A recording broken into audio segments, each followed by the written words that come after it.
Welcome to the countdown. While you wait for the show to begin, try to relax, grab a drink, sit down, and just enjoy the music. Yeah. Ooh, whoa. Don't Christina it out. Okay. Diamond drills, high pressure on. Black gold show suits you. Bump it for me, yeah. You frack it well. Rigs work non-stop all day long. Filling barrels with crude oil. Sell them for me, yeah. You frack it well.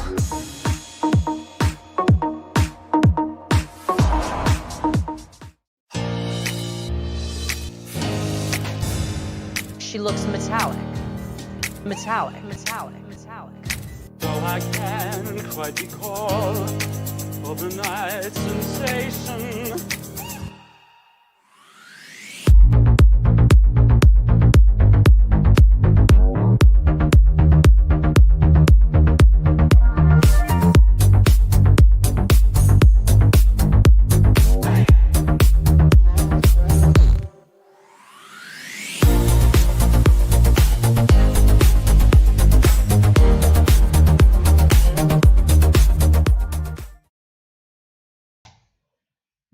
Welcome, relatable people, for another live stream of RuPaul's Drag Race. This is fantastic. It's been an incredible week. I hope you had an incredible week. Mine was pretty busy, but other than that, this episode was a complete train wreck, and I was leaving for all of it, like all of it. So, before we begin, let me greet everyone in the chat, because I always do that, and I need to do it. So, Amateur Season, 4-2, Fantasia, Derek, our Linkman, welcome. Ashley Brooks, who else is there? Chair DJ, if I'm pronouncing it correctly, don't take it personal. Lewis, Laura Rebecca, Blazing Bard, Bolivia Zvala Garcia, Max Rollins, Velho, Sasha, Megan, Syria, who had her birthday like 2 weeks ago. Let's not forget about that. Jack made it to the live stream. Then welcome. Max Rollins, if I didn't say it before. Porcupine, Blazing Bard, Yuki Toss, and CDP, Luis Felipe, Robin, Mystique. Welcome everybody. We are so many. We are much more than usual. So we are getting famous. My God, we are getting famous. This is fantastic. Before we begin, I have to thank the new patrons that came this month. We had like 6 or 7 new patrons. That is absolutely amazing. And I don't know if she will come, but if she will come, I will thank her again. It's Seneca Fuller. Thank you so much for the additional tip. I wasn't expecting anything like that. It's amazing. And whenever you guys help us making more than about 50 cents an hour for doing this show, that is incredible. Thank you. Thank you so much. So, Fantasia, I did it. I plugged. Now let's move on. Now, some of you joined us last Friday for the live editing that we did on the Discord. And this is something that I don't usually do, but at some point you have to ask yourself, why do we have like 2 main videos on this channel a year? That's because it takes a lot of work, and it's nice to show how this thing is done, the work that it takes, how perfectionist I am in a way. Yes, I know. But it's been a nice thing, and plus join us on Discord because it's nice. And most of all, I don't moderate there. It's a fan-made thing. So if you want to shit the hell out of me, you're welcome to do so. I will not have anything to say about that. Now, yes, there's a Discord. It's in the description. I always put it in the description with the references that I use for the show because it's important that you guys see things firsthand. I am thankful that you listen to me. Because not everybody listened to what a random anonymous person has to say. So I'm thankful for that. But also go see things with your own eyes. Make your own opinion. That's always great that you get different points of view.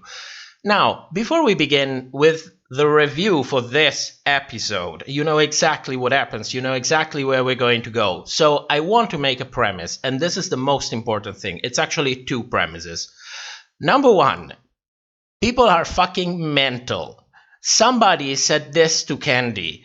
Okay, I'm going to read it out loud because we need to take a moment to digest this. So one time she said, my mother seriously just called me to tell me that fans had found her Instagram and are messaging her nasty shit. You're all fucking disgusting. They went after our mother. And this is an email faked as if they were trying to booking her. I had to blur some of the shit that it's in there. This is insane. This is insane. I will not start this stream saying like, oh, please do not send hate to the queens. That it's not. No, you are fucking insane if you do shit like this. You are mental. You need to go to an institution. You need to seek medical attention. This is not normal. This is not normal. And if I see shit like this, you will be called out. Your name will be in there. You will be ridiculed. Because that is the least that people like this deserve. I'm absolutely against this type of shit.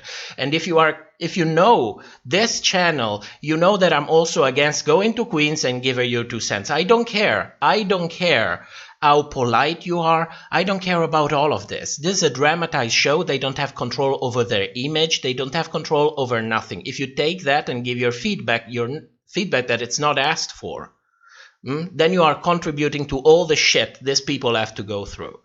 And I get your point. Maybe somebody can deserve it a little bit. Yeah, but regardless of that, let's be human people, okay? Let's be human people and not judge them on what we see on the show. Then if they make a mock of themselves outside of it, then by all means, go, be polite, give your 2 cents. But other than that, this has to stop. This has to stop. This is unbearable because we are unable to do a fucking review without spending 5 minutes having to talk about this shit.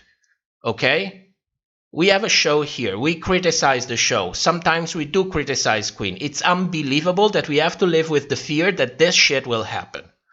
Now that we have that out of the way. Yes, I need a moment because I'm starting to get aggravated a little bit. Now, if you know this show, this is our 3rd season that we do the chop. We almost never did the episodes before, but we did the live stream. Now, in all of this time, you might have got the impression that our shtick is to take a huge dump on World of Wonder, which it is. I mean, in a way it is, but it is for a reason. That's because they make a shit ton of money while the queens pay the price for it. And then they conveniently shut the fuck up when they get this kind of shit online. So 95% of the time you will see that. And then there is that little 5% of the time when you see our person acts by herself outside of Drag Race. And if it's bullshit, we are going to call it out, because this is what we do. We call out the bullshit. So there is a teeny tiny 5% of the time in which, yes, we will call out queens. It's happened before. It happened during All Stars. It happened for Miss Cracker. It happened for, what was the other name? I already forgot it. She is that forgettable. Well, I forgot it. So let's go on. But it happened before, and we're going to call out Candy. We're going to call out Wow for exaggerating her headed. That is for sure, because they are writing the shit out of it. But Candy, there is something to say about Candy as well that doesn't come necessarily from Drag Race. So we're going to take a look about that. Now that we have the friendly reminder, let's move on with the review. Finally, let's move on with the review. Now, we start this fantastic episode with this mini challenge. Baby drag. What a great start. Isn't this the pinnacle of creativity? How the fuck did this go? How the fuck was this conceived in the first place? I want to know. I really want to know the mental process that went behind this. So you have the producers sitting there in the room where they are deciding, oh, what are we going to do? We have a mini challenge. What the fuck are we going to do? Do we have advertisers for this? You know, like that FabFitFun bullshit that replaced the library in season 12 or that cat litter thing, you know, advertisement. Do we have any advertisement that we can disguise as a mini challenge? Oh no, Ru, advertiser is for the maxi challenge. Oh shit, what are we going to do? What are we going to do? Oh, I know. I have a brilliant idea. Baby drag. I don't see any way in which this could possibly backfire. Baby drag. You know, take a bunch of grown gay men, put them in makeup, let them dress like baby, and let them shake their ass, hump the floor, spread their legs, touch their crotch, lick their fingers. Nobody is ever going to say that we look like a fucking bunch of degenerates for this. Right? It's not like the homophobes needed any kind of new ammunitions. They didn't have enough. We had to give them some by throwing this shit in a show. And I know what you're thinking. I know what you're saying. Matt, you're exaggerating. This is not that serious. This is provocative. This is drag. The fuck it's drag. I don't have a problem if you do this shit in the clubs. This is live television. Millions of people are watching this. Millions of families with their kids are watching this. And they have marketing research. They know exactly who is watching this show. What the fuck is this shit? What the fuck is this shit? And, you know, if you're not a gay man, then you don't understand the struggle that you have to go through when sometimes people look at you as a specific way, because there is a specific stereotype that I cannot mention here on YouTube, but you know exactly what I'm talking about, that's been pushed on us. It's been pushed on us since the dawn of time. And this reinforces that. What the fuck? I mean, come on, look at this. I don't know if I want to cry or I want to laugh about this. I mean, we didn't need this. We didn't need this. So this show went from celebrating drag and celebrating our culture to use it for money to downright fucking us all. And I have a theory as to why something like this is happening. You know, in times like this, the toy market is very profitable. So mark my words on this one, because this didn't happen by chance. I believe that they were just probing the market. Let's see how people respond to this. And I can guarantee you no, but take a look on what's going around in the next 12 to 18 months. And then don't tell you that I didn't tell you. Drag dolls will be a thing. So mark my words on that. Moving on. Let's take a look at the chat. I never read the chat whenever I do this damn show. So, Alethea, I reached you, my lovelies. Thank you. Thank you. Brian Ross, this was horrible. My God, it was so horrible. It was so horrible. I mean, cringe is not, there's no word for this yet. There's no word for this yet. Okay, moving on with the next part of the show. RuPaul, our dear beloved mama. RuPaul has a little bit of regression syndrome during this episode, doesn't she? And also we found out a little bit more into her condition. Apparently mama hears voices. She hears fucking voices. And she has to negotiate with the other voice in your head, you know? Like she's having an healthy debate. Oh, what should I do? Should I throw a little bit of shade at these bitches? Or should I give them honest advice? No, throw them a little bit of shade. You need to stir the pot. And this is what she does. She stirs the pot. Now, mama, you need to seek medical attention. Those are called auditory hallucination. They are a symptom of schizophrenia. Of the best case scenario, they can also be drug-induced. You know, it's called something like psychotic delirium. So I don't know how this fits in everything that we've been seeing going on in the past episodes, but I'm just putting it out there. Seek medical attention, mama. This is not normal. You know, people don't hear voices. What the fuck? I mean, this episode is like a wild ride. This is not normal. This is not fucking normal. So RuPaul comes in to give advice. What the fuck am I kidding? She comes in to stir the pot. So immediately she goes to Simone. Oh, no better. Simone comes to them because she doesn't move. They go to her. So they come together and mama goes like, Simone, are these bitches coming for you? And immediately after that, we are greeted to this shot. Because these are the bitches. Tamisha and Tina are the bitches. Simone said, oh yes, they are coming for me. And then we have this shot. Editing 101. If you still haven't watched the interview with the former editor for Drag Race, that's mandatory viewing for this channel. That's mandatory viewing. There is a link on the last episode of the shop. Go seek it out. Go watch the interview. Okay? Have I made myself clear? It's mandatory. So, if you think that this is the worst, my God, they packed so much in this episode. If you think that this is the work, wait, because she has to introduce the main challenge, where we get to meet Stuart. What the fuck? Stuart Beaver. I mean, look at that. If that's not a satanic smile, then I don't know what it is. So, we have this man with this ugly ass purse in his hands saying that they're going to decorate his fucking purse for the maxi challenge. And it looks like he's ready to lock you in the basement and throw the keys away and make a purse out of your skin. That's Stuart Beaver. I'm like, did you see it? It's amazing. It's amazing. That's a possessed human being. That was a possessed human being. So, and he paid for this. You go to the credits at the end of the show, you say that they paid for this. They are marked as advertisers for the show.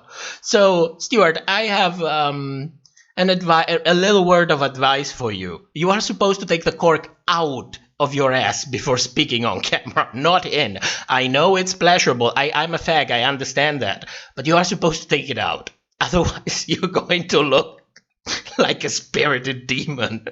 For God's sake. Oh, for God's sake.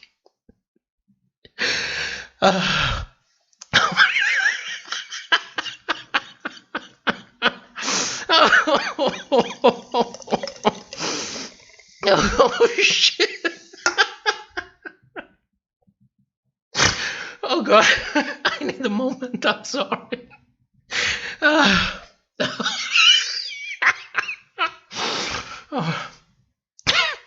To calm the fuck down.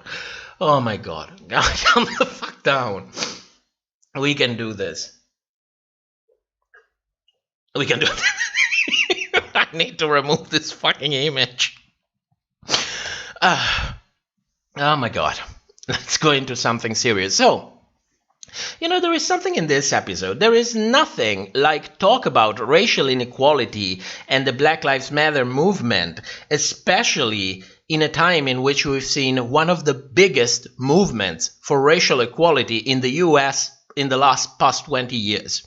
And there's nothing like talking about it while seeing a Jeffree Star mirror, front and center. I gotta commend Mariah on this.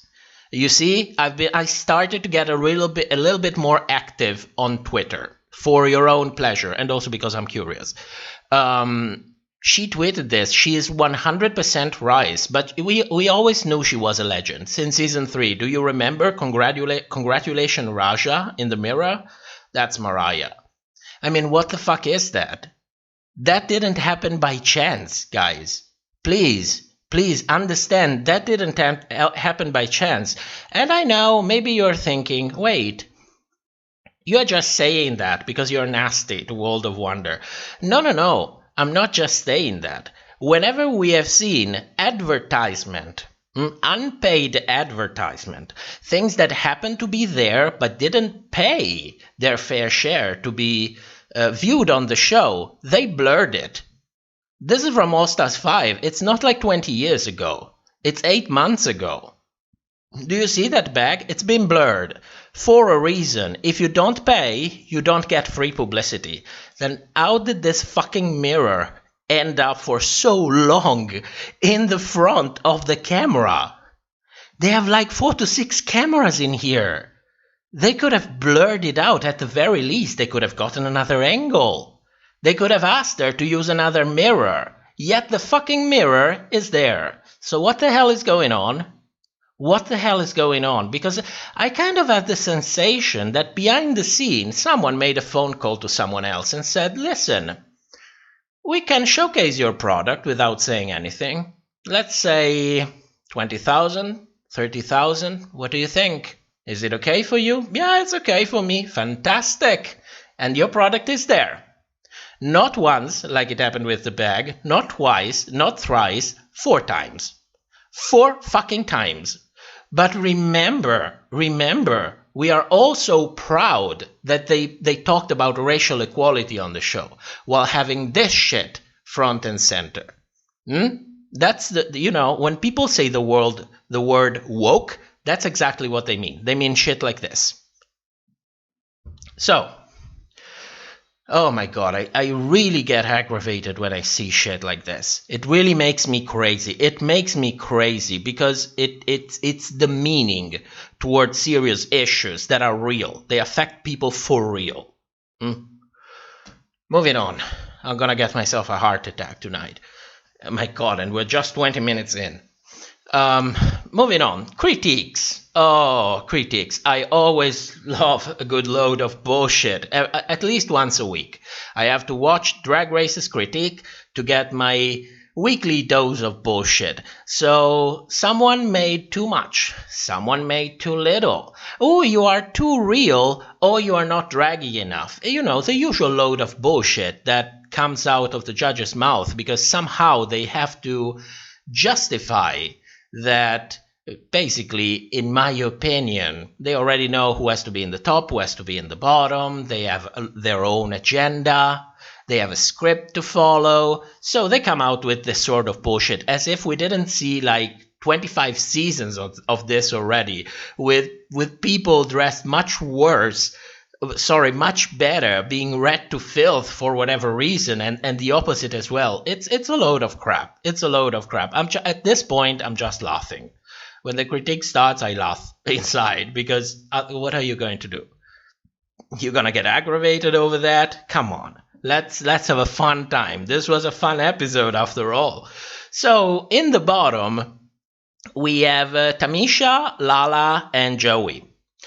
So I'm wondering, where the fuck is Simone and Candy in all of this? Seriously, where the fuck are they? Because they bombed the outfit. So you might say, well, you have to consider all 3 of them. Okay, let's take a look at Simone.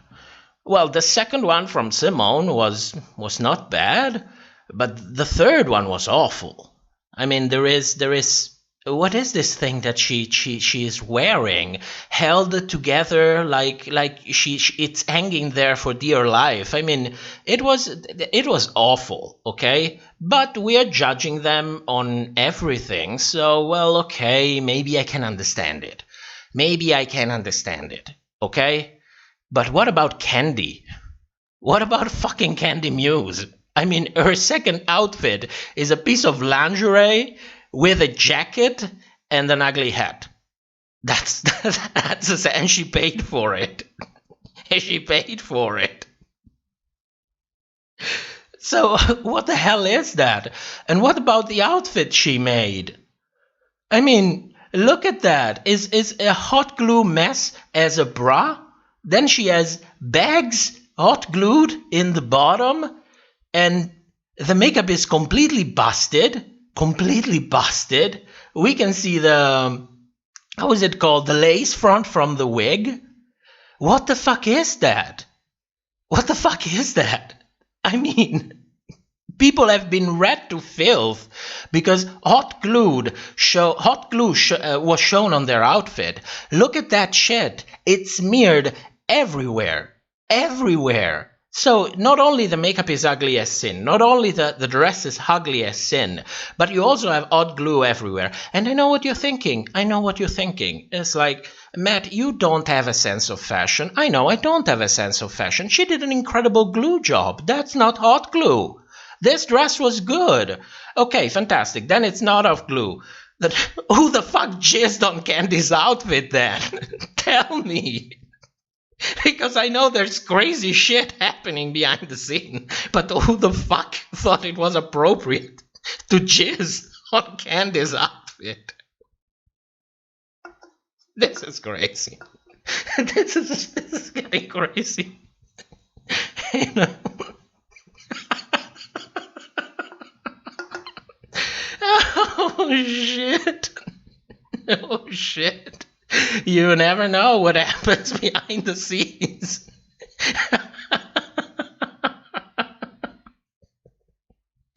Oh, good God, good God. And I cannot stop thinking about Untucked. Everybody is like in Untucked, oh, the fight and so on. And I'm fixated on Candy saying, I should have been on top. Well, girl, if you were on top, maybe you wouldn't get jizz on your outfit.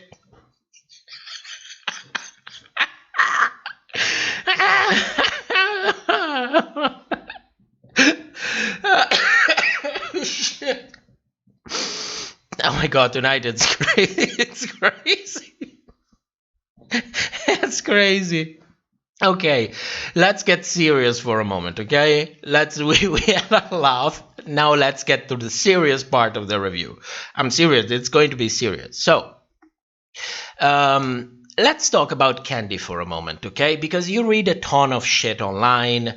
You see people fighting with each other, people dismissing everything that's happening as other people being racist toward Candy. You see all of this kind of confusion. So let's try to get to the point. Let's try to see things straight from the beginning to the end, okay? So Candy Muse was cast on the show by World of Wonder. When they cast you on the show, before they officially cast you on the show, actually, you go through one thing called the psychological evaluation. What happens after this psychological evaluation? Well, usually is a battery of tests that is pretty thorough. So whenever you submit to this test, whoever reads it out, whoever is able to interpret it, can very easily tell you the kind of personality that you have, which kind of traits you have. They know if you are outspoken, they know if you don't take criticism well, they know if you are aggressive, they know if you're not self-aware. All of this comes with the psychological evaluation. So, I have one question for you. It's not like there is a lack of people in the world who are not self-aware, they are aggressive, they are outspoken, they don't take criticism well. How the fuck is it possible that among this huge population, you always choose people of color with this specific traits? How the fuck is that? Because there are tons of people you can choose from. How come it's always a person of color? And this is an honest question, because if you judge the show by its past, you can only come to the conclusion that they love villainizing queens of color, almost as if they are cast for that specific purpose. And don't tell me you didn't fucking know, because you have your psychological evaluation. So let's not forget about that, because I'm going to be realistic with you. I know that you are used to the phrase of calling it how it is, but rarely people really call it how it is. And this is calling it how it is. She was cast to fit this role. And that's it. And that's it. I know it's sad, but this is what's going on. So let's keep as we are going to go through everything that we're going to say about Candy, don't forget the premise. She was cast with perfect intention. So, we agreed to do this in the beginning of the episode.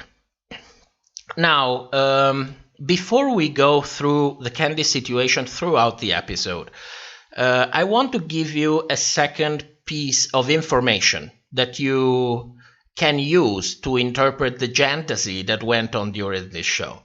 Now, if you know me, you know that I like the idea of reappropriating words.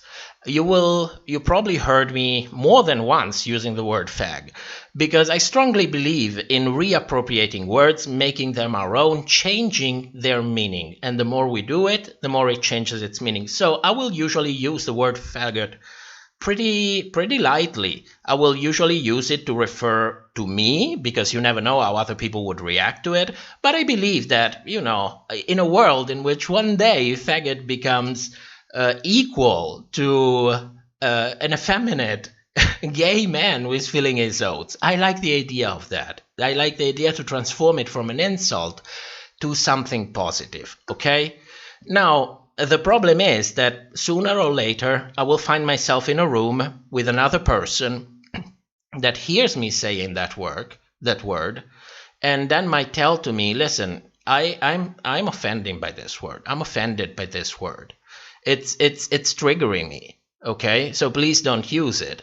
And, you know, usually what would happen, at least with me, is that a conversation would be open. I would explain why I'm using it. The other person would explain what exactly is happening, how he gets triggered by this, and we would find some type of common grounds, because the reality is that I am entitled to reappropriating the word, but also the other person is entitled not to be insulted by what I'm doing. I have to be self-aware of the environment that I have around.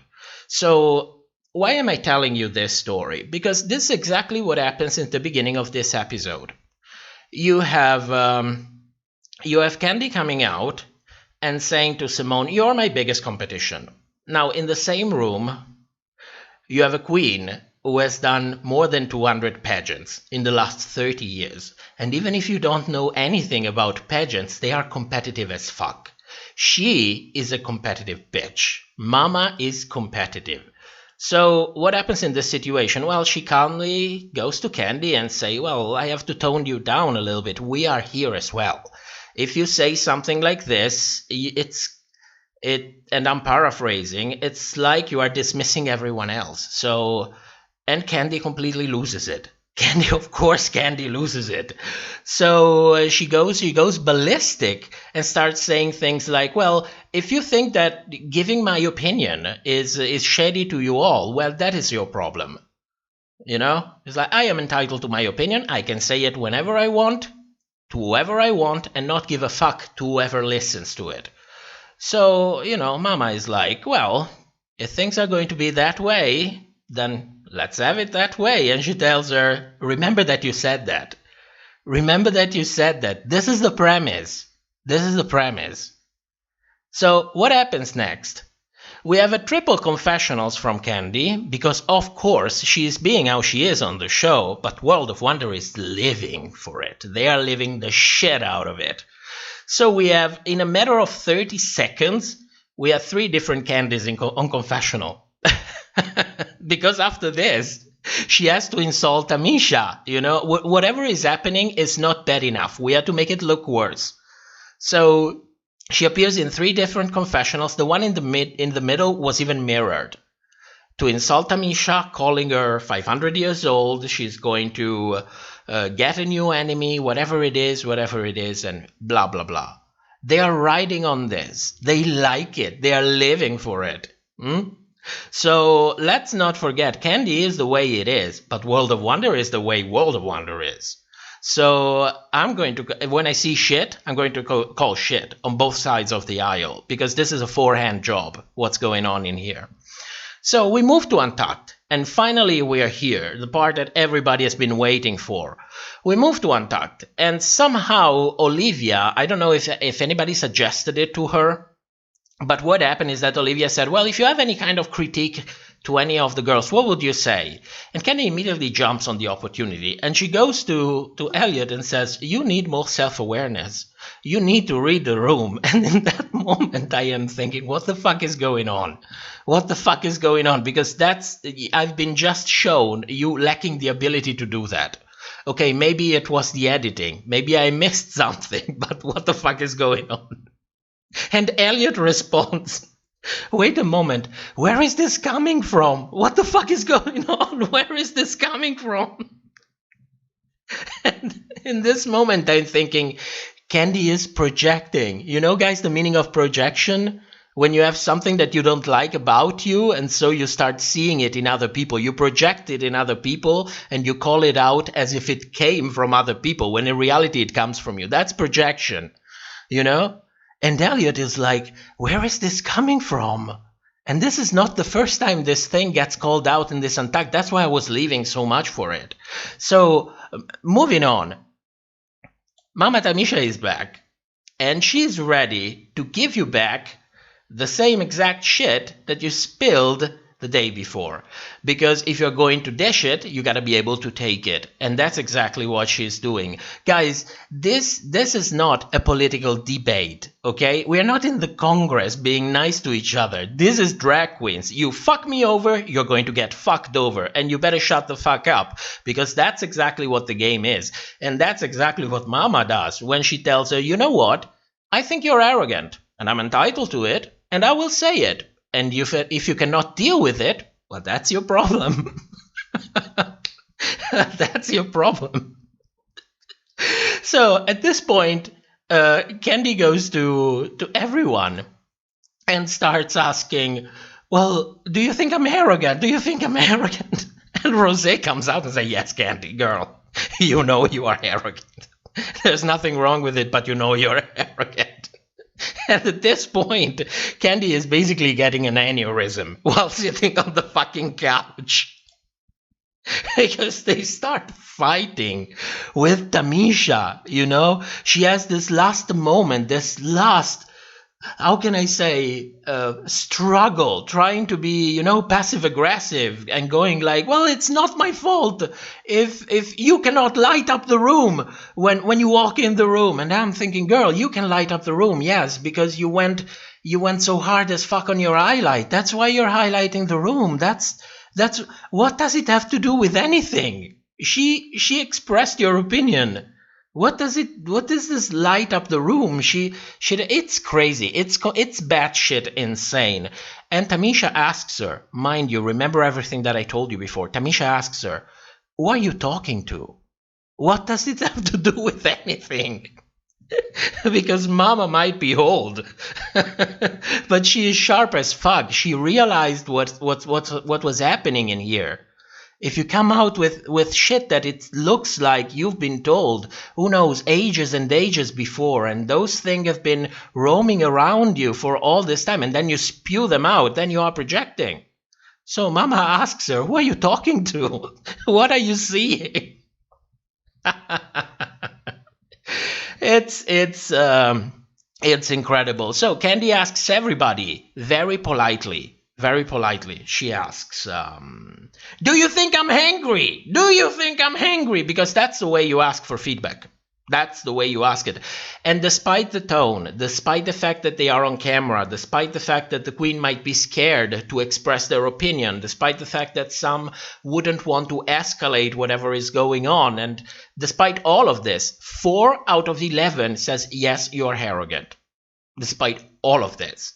So you have to understand that in this moment, Candy is like, she looks like she is really seriously detached from reality. I don't know how the producers let this thing go on, because it really looks like she's going to lose it bad times. So I don't know, in good conscience, how can you let this thing go on? Because she completely lost it. And if you're there on set, your job is to stop it, calm the fuck down. We got all the drama we wanted. We got our footage, fantastic. There is no need to push it further. Stop it. Stop it. But they don't stop it. So we have Joy responds and say, yes, you know what? You are being arrogant right now. Because, you know, Candy goes on and says, well, if you think that I'm arrogant, then you have to tell me. You have to tell me that I'm being arrogant. And Joy is like, yes, you know, you've been arrogant right now. So the point is, you can ask for honest and constructive feedback.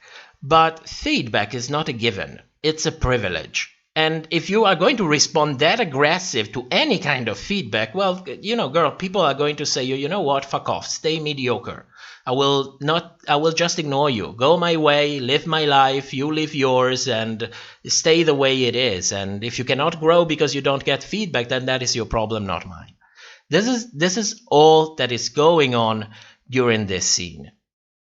So at some point, we have another moment with Tamisha, with Candy, whatever it is. At some point, Candy is losing it. She is completely losing it. So she said, I have to leave. I immediately have to leave. And it looks like she's looking at the producers. I'm sorry I don't have the screenshots. I forgot to put it in. I'm sorry, but I will have it in the episode. You can see that she is looking over the cameras, saying, I need to get out, as if somebody didn't let her get out. What the fuck is going on in here? You are dealing with a person who clearly lost it on stage. You are putting everyone in danger by not letting her out. So I am not going to express judgment on what's going on, because you know that we cannot really say what's really going on. What I can say is that for the first time in many years, we don't have the story told by cut and mismatched confessionals. We don't have the story told by bitch facing and so on. We have a camera fixed on a person and we see every word come out of their mouth. So from my point of view, this happened. There is nothing fake about this. We might have lost some information in between, but basically what we saw happened. This person has lost it. And if you are on set, your job is to let them the fuck out. Because it looked like she was desperately asking, let me out. Let me get out. I need to remove myself from the situation. And she doesn't. She is still there. Why is she still there? Didn't they let her out? Because that's what I think happened. Because from that moment on, she completely loses it. She goes on to Tamisha and say, I'm going to smack the shit out of somebody. She tells her to keep her fucking mouth shut. She tells her to shut the fuck up. She tells her to suck it, bitch. She is lost. She is in delirium. This person is in delirium. At that moment, they finally let her out. And this fucking episode can go to an end. I know that many people have been living for all of this, but from what I saw, to me this looked fucked up as hell. Because there is no doubt that she completely lost it. And she was not let out of the situation. What the fuck? What are you waiting for? That someone throws a glass? That someone attacks somebody else? Just because in the contract it's written that the queens assume responsibility for their own well-being, especially in dramatic situations like this one, well, doesn't mean that you have to let it fucking happen. Doesn't mean that you have to let it fucking happen. This is insane. This is completely insane. It doesn't take a PhD to realize that that person has completely lost it. From that point on, I'm not even sure she would be legally recognized as a person able to decide for herself. Because she's completely out. She's out. But this is entertainment, guys. This is a great show. And from that moment on, we got Twitter inundated by queens. Almost as if somebody sent them an email and said, well, maybe you could send this tweet, can you? Saying, oh, best untucked ever. This was legendary. This was legendary. I mean, in a way it was. But once you consider what were the stakes in here, that's not that enjoyable anymore. I'm sorry. I might be old school, but that's not enjoyable anymore. So, what is going on? What is happening on set? Is it true? Is it fake? Is it all edit? Now, I told you already about the long camera shots, the fact that the story is not told with confessionals, the fact that basically we see every word come out of their mouth. So, yes, I tend to believe that, yeah, it can be kind of real, but is it enough? Is it enough? Because don't forget that this show has been going on for a very long time, and we've seen it happen before that queens will go on the show and try to produce themselves. We've seen it happen. Don't forget Miss Cracker. Don't forget Jackie Cox continuously talking about her mother throughout the whole episode while being the shittiest bitch on the season. So, queens will produce themselves. So I have to ask myself a question. Candy, is it real what I saw? Did you really lost it to that point?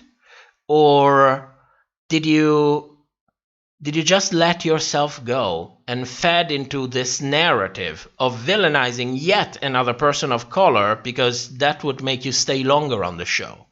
So I have to ask myself that question because that is a reasonable question. People will do this kind of shit. Oh, do I have to be the villain? Fair enough. I'll be the villain. At least I will last longer. So I cannot discount that possibility, and I'm not discounting that possibility.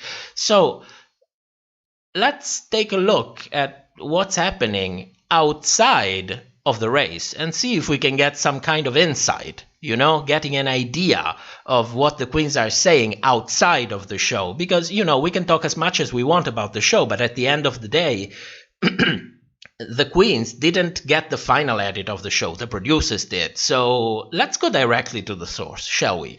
Let's go to Candy's Twitter feed. And we start with this tweet. This came out before the episode aired. So she said, to my fans and supporters, no matter what happens on tonight's episode, don't waste your time fighting trolls. I've learned they're bored, they will continue, that's good. And then she continues, with that being said, you can root for your favorite queen tonight without putting any other queen down from the cast.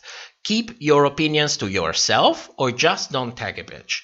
That is a sensible advice. I agree 100% of that. As a matter of fact, it's the mantra of this channel. Don't go to queens and give them fucking feedback when it was not asked for. So I agree 100% of that with Candy. 100%. What else do we have after the episode here? Buy my merch. Oh shit. No, Candy, no.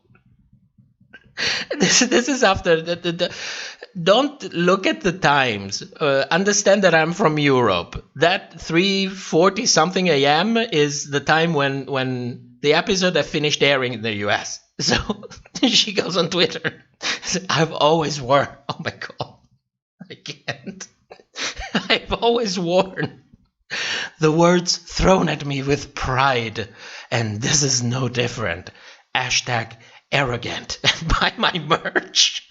Oh shit. Oh shit. And then she continues, best untucked in a long time. Okay, so as I am reading this, I'm thinking, oh, okay, so what I saw in the show was fake. You did all of that to create a show, to create drama, for entertainment, because that is what people want. People want to see messy queens fighting on Drag Race. So I'm thinking, okay, you gave out a show, and now you're promoting yourself. Okay, so that is what's going on. Let's go on, see what comes next. If you poke the bear, you get attacked. Oh my god. Oh my god, no, Candy. What are you doing? What the fuck are you doing? So now she's saying, well, wait, no, everything that happened is real. And not only is real, but I'm also going to give you my narrative. And the narrative is that I was poked and I attacked back. No, Candy, the narrative from the show, from the edit, is that you poked Tamisha. She poked you back and you lost it. That is the narrative created for the... Don't push it. Don't push it. We were under the illusion that you created that for drama, for making a show. That's great. That's okay. That's your salvation. What the fuck? What the fuck, Candy? And then she continues, great TV. Give us an Emmy. Candy, for fuck's sake. Choose one narrative and stick to it. Choose one narrative and stick to it. People are going to eat you alive. For God's sake, Candy. For God's sake. What else do we have on the Twitter feed? Don't forget to buy my new merch.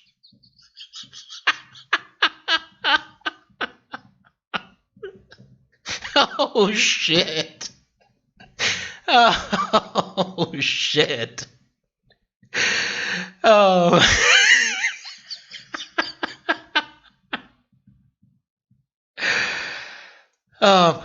Oh, shit. My God. My God. So you can imagine what's happening on Twitter after this comes on. Because, you have the usual crazy people with their crazy shit. Then you have the kind of average people who will be there and give her feedback even though it was not asked, which I know I do not approve of. But at this point, she is submerged, with vast majority of people staying there very calmly and saying, "No, girl, you are aggressive. This is real. This really happened. This is all bullshit. You are doing this for clout. All of this." And it doesn't matter that in the meantime, you threatened physical violence of someone. You screamed like a skinned pig. You told a almost 50-year-old man. I was going to say woman because Mama is a woman. But you told almost a 50-year-old man who just went through cancer and chemo that you're going to beat the shit out of them. Calling her a bitch. Tell her to shut the fuck up. That was not a mismatched confessional. The camera was on your mouth. People are hangry. I completely understand what's going on in the show. I'm the first one to say we don't know what happens in the show. These queens are poked behind the scenes by the producers all of the time. This is basically what this show is about. So I'm giving you the benefit of the doubt, but you also have to carry yourself on social media. Otherwise, you're making things worse. So after all of this happens, we have this coming out. To my girls who auditioned for season 13, I advise you to really sit and think to yourself if your mental health is strong enough and worth putting at risk before getting on Drag Race. The experience is amazing. The ride, however, is a hard one. And I'm thinking, you are not giving advice to anyone. You are masquerading the way you feel as an advice to somebody else. Just come out and say, I am getting crazy, this Twitter is getting crazy. We will support you. Because no matter what happens on the show, no matter if you did it on purpose, no matter if you're full of shit, if you are being attacked like this on social media, I will be the first one to come out and give you a word of support. If you come out and say, I'm overwhelmed. This is overwhelming. But this is disingenuous. You know, you see my point. This is disingenuous. And she continues, to the new season 14 queens, oh my god, that will be called the new Candy Muse. The new Candy Muse? What? Oh shit. The new Candy Muse. And she goes on, people are going to try to silence your voice. Don't ever shut up. Stand up, tall, and scream even louder. Oh, that's great advice, Candy. That's exactly what I needed. To tell people that they are entitled to their opinion and they should bark that to other people. That's what it's called, a discussion, isn't it? Barking our own opinions we're entitled to each other. What the fuck is this? Why don't they hire a publicist? I don't get it. I don't get it. This makes me crazy. This makes me crazy. And then after this, oh, look at me. I was at the Black Lives Matter rally. For fuck's sake, Candy, you had a Jeffree Star mirror. Mirror costs $2. What do you think is really going to make a difference? Being one people among millions who joined a rally or giving free publicity to a racist on national television? Pick up your fucking battles. Pick up your fucking... I'm not buying it. I'm not buying any of this. Your Twitter is not edited. This is you. This is you. So... this is a complete train wreck. This is a train wreck. But you know, my favorite tweet in all of this?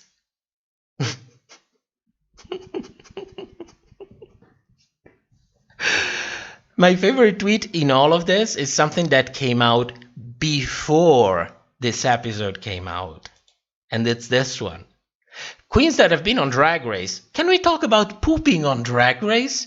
Oh my god, it's so hard pooping on set because 1, you always have a mic on, and 2, if you're gone for more than 2 minutes, someone is always looking for you. Oh my god, Candy, being heard while you are shitting? That is so relatable. That is so fucking relatable. But guess what, Candy? You are not Miss Relatable, and you wish you were. So shut the fuck up, because you are not Miss Relatable. And from now on, I will be calling you Miss Candy. So don't you love it when Drag Race goes full circle like this? Isn't it amazing? Isn't it incredible? Oh, shit. I told you this episode was going to be a wild ride. I told you. So... Apart from all of this, what is the point that I want to make? The point that I want to make here is very simple. Look at this queen. Tina Burner, Britta Filter, Widow Von Du. These people got a villain edit. What does it mean? That her confessional were taken out of context. Remember Tina in episode 2, it was this season. Her confessionals were all taken out of context to make her look like a bitch. To make her look like a bitch. When you know it's a clown. She is a clown. So this is the mark of a villain edit. This is what we really, from the bottom of our hearts, this is what we stand against. What about Britta being continuously pushed in the bottom, despite the fact that she didn't deserve it, being triggered to the point where she completely lost it? And if you watched the season of The Chop, the episode in which you did this, I was the first one to say I do not condone being that aggressive like Britta was to Aiden, but I can understand it. Because you spent money, you probably got debts, you got on the race, you got your reputation, they treat you like shit, at some point you lost it. I think that a professional should not get to that point, but I can understand why it's happening. I don't like it, but I can understand what is happening. What happened to Britta for that? She got death threats. For fuck's sake, she almost overdosed because of all this bullshit that has been going online, because she was framed like this. And what about Widow? Widow, the one that in episode 1 had things taken out of context so that she would look like a bitch. The same Widow that traveled in time to insult Gigi Good and Nikki Doll. The same Widow who mirrored her own image so that she could bitch face other queen. The same Widow who... Did I tell you about the shoot sign? Because I forgot. I'm sorry. I'm starting to get triggered. But you get my point. These queens are all queens that even before they went in the show, you know, they were known for being professional, for being hardworking, for being talented, for being invested in the community. Most of all, being invested also when no one is looking. Then they went on Drag Race and the edit made her look completely like shit. What's happening to Candy Muse is fundamentally different from what happened to them. And the fact that she is defending herself now, calling out the edit, is a lack of respect for these queens that you see here, who really paid the price because of the edit. Everything that we saw in that Untucked was from a camera pointing on her face with her lips moving. This is not the same thing. Regardless, while we do this show, we will continue to call out World of Wonder exaggerating the shit out of it. We will continue. We've done it in this episode and we will continue doing it because they are loving every little bit of it. But her situation is fundamentally different and we need to recognize it. Otherwise, we are going to minimize the real impact that this kind of edit had on their life. They didn't look out for a villain edit. Candy looks like she did. So let's recognize that fucking difference for a moment. And now that we have done that, it's time for the Fifi Award. Bullshit. Bullshit. Bullshit. That's bullshit. Bullshit. Bullshit. That's a joke. Every fucking time. I was being realistic. Realistic with bullshit? Girl, bullshit. You are a fucking liar. And this week's Fifi Award goes to Candy Muse for basically everything she said during the show. I tried to pick out something, but it was just too much. It was simply just too much.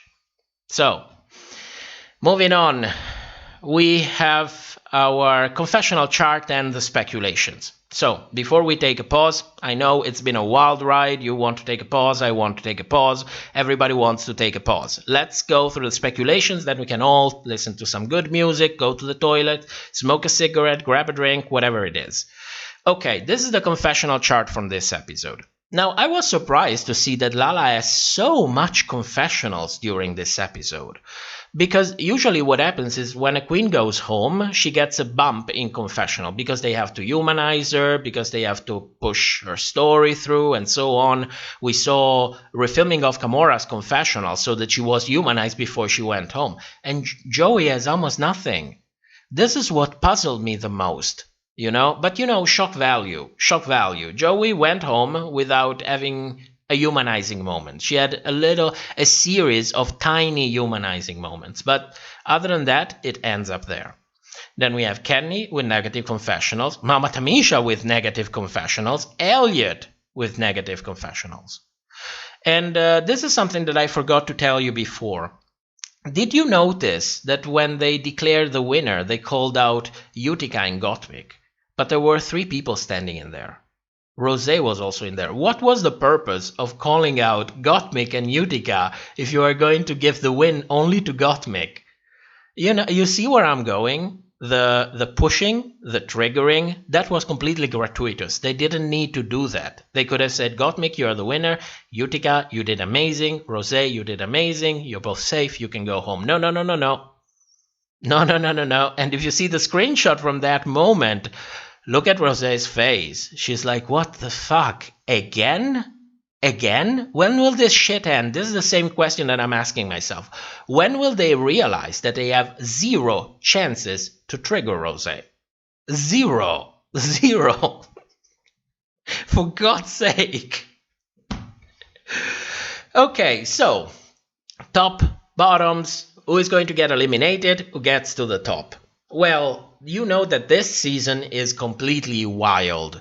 Character evolution has gone completely down the drain. We have to start doing things differently. We have to get into their mindset and try to judge things episode by episode instead of trying to see the long season arcs, because they didn't make them. Yes, they didn't make them. It's a mishmash of everything, okay? So, our top 2. At this point, I think we can all agree that there is no doubt that Gottmik and Simone will be in the top 2.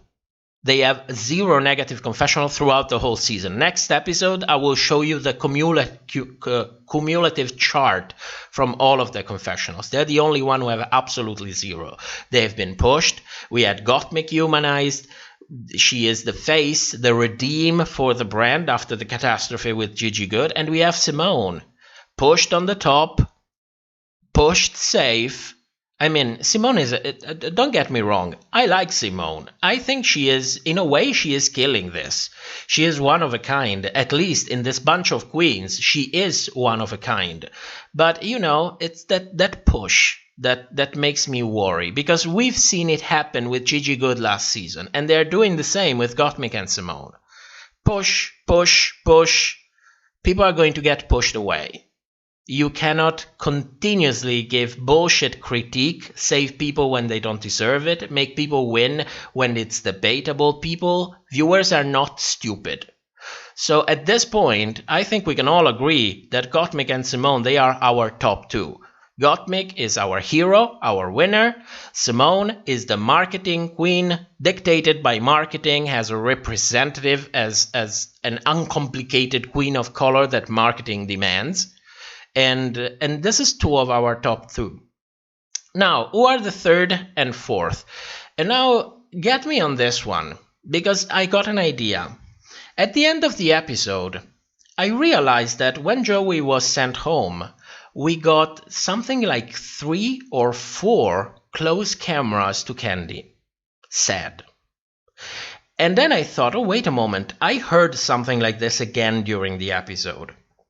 And before the runway, there is actually a confessional in which Candy says, oh, I'm in love with Joey J and blah, blah, blah. This very cute, humanizing moment from Candy. And by the end of the episode, we have close-up shots of Candy being sad because of what's going on with Joy. So, is Candy our villain for the season? Well, she was a villain for this episode, but since storyline don't matter anymore, guess what? I think Candy is going to be a redeemed villain in this season. At least for the next 2 to 3 or 4 episodes. They are going to redeem her. This is... because it's unexpected, it's twists and turns, it's shock value. So expect Candy to be redeemed in the next 2 to 3 episodes. And if that happens, it will not happen in the presence of Tamisha and Elliot. That is for sure. Because they are there, they know exactly how it is, they are going to call it out, And either you cut them completely out of whatever is going on during the episode, or you cut them out of the season. Otherwise, no one is going to buy it. Candy has two allies in here, Gottmik and Tina. Make it clear. If she's going to get redeemed, then Gottmik and Tina are going to stick to her well after all the other queens are going on first. Now, the only ones that really puzzle me in all of this bunch are Olivia and Lala. I have no idea what they are doing with Olivia and Lala. When I did last predictions, I told you, I think Olivia and Lala are going to go home because they have no storylines. They're just there. They are nice. Olivia had a very good chance to win this episode, but she was dismissed. Olivia is getting jammed. The same thing, there is a moment in which she says, I miss getting the feedback from the judges, which is the exact same thing that Jen said last season. She is getting jammed. Best case scenario. Worst case scenario, she's going home. But she is definitely getting jammed, with no possibility to ever going to the top, but not even going on first. So I don't know what the fuck is going on with Lala and Olivia. I don't know. But you know, the season is crazy. What do you expect? What do you expect? So, what's going on with Denali? What's going on with Rosé? Those are the triggered queens. The ones that I said that, in my opinion, production pushed and tried to trigger over and over and over and over again. So we still have to see if something ever came out of that. Or at least if the producers at some point realized, my God, we are not going to trigger them. Time to send them home. But in all of this, Rosé is continuously on the top. And we shouldn't ignore that. Because you are in the top that much, you have very good chances to go all the way to the top 4. So let's keep that in mind, because between the two of them, one of the two will definitely have to go in the top 4, because they are one of a kind in the show. They are one of a kind. As Utica is one of a kind as well. So who is going on next episode? Well, if we feed into the narrative that they are going to redeem Candy, that the confessional didn't happen by chance, that the close-up of Candy said at the end of the episode didn't happen by chance, then Tamisha or Elliot are going on next episode. There is no way she's ever going to get a redemption if those two characters continues to be there. And you know how much this show despises older queens. We never had a queen older than 40 years old getting to the fucking top 4. Maybe I'm losing a piece, maybe I don't remember correctly, but we never had it. So I would be very surprised of the opposite. And remember what I told you in all of these episodes before about Tamisha. They are portraying her really well. But don't forget, this is fucking World of Wonder. If they are doing it, they're doing it for a reason. They're doing it for a reason. Because opposing anyone to Tamisha is going to make them look even worse. And who did they oppose her to? To Elliot and to Candy. And how did they look? They looked like shit. So these are all tricks. Let's not forget about all of this. So who is going home? I'm telling you, I think they're going completely batshit crazy with this season. It's going to be shock value over and over and over again. And I think that already next episode they will start redeeming Candy. So my nomination is Tamisha and Elliot for next episode, without having no idea what the fuck is going on with Lala and Olivia. But you know, when the show is going on like this, I don't know if it even makes sense to make predictions. But at least we get to talk about storylines, can't we? Okay. Now that we got into that, we will get into the comments. So keep your questions ready. I will be going through the chat. I will be losing myself as usual. We'll spend the next 2-3 hours having our little kiki, as we usually have. But before we do that, let's smoke a fucking cigarette. We deserved it. This was a wild, wild ride. So let's have a pause. I will leave you to some nice copyright-free music, and I'll see you in 5 minutes. See you later, guys.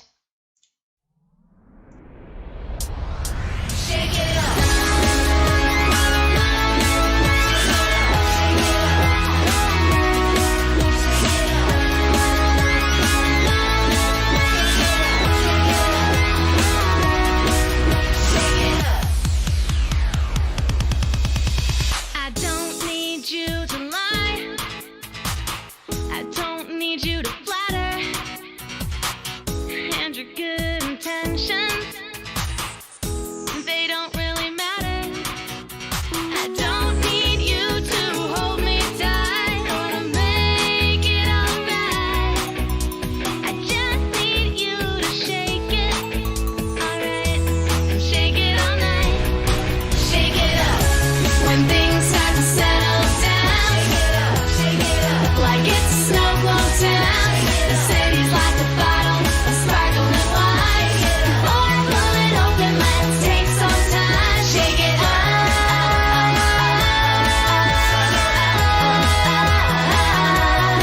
Shake it up. Shake it up.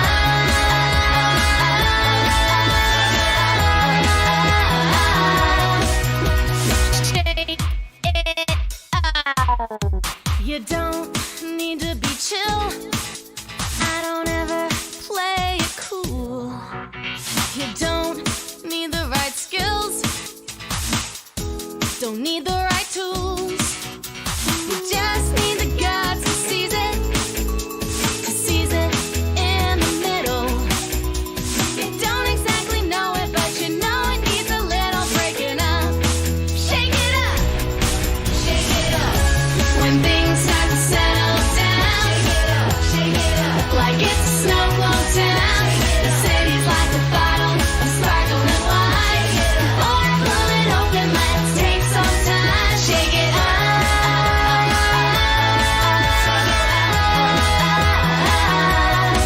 Shake it up.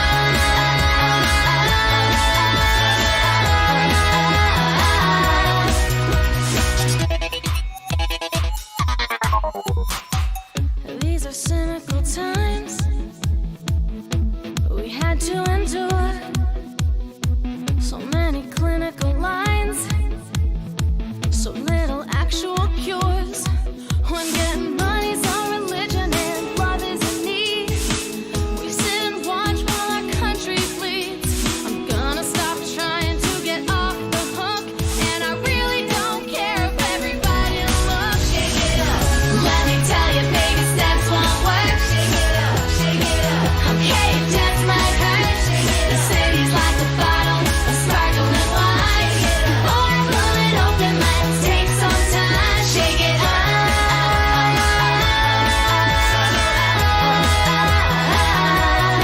Shake it up. Shake it up.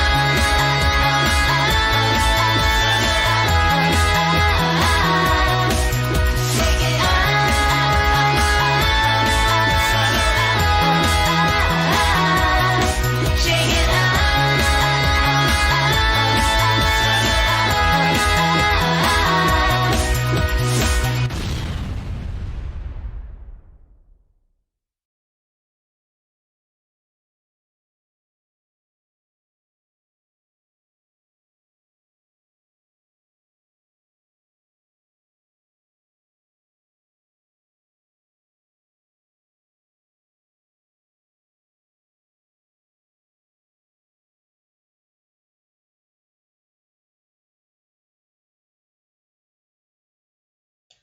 Okay, here we are. Let's have our little time. We did the show, now let's relax. Questions, comments, keep them coming. Let me refill a little bit because it's still midnight where I am and I had like 5 hours of sleep tonight.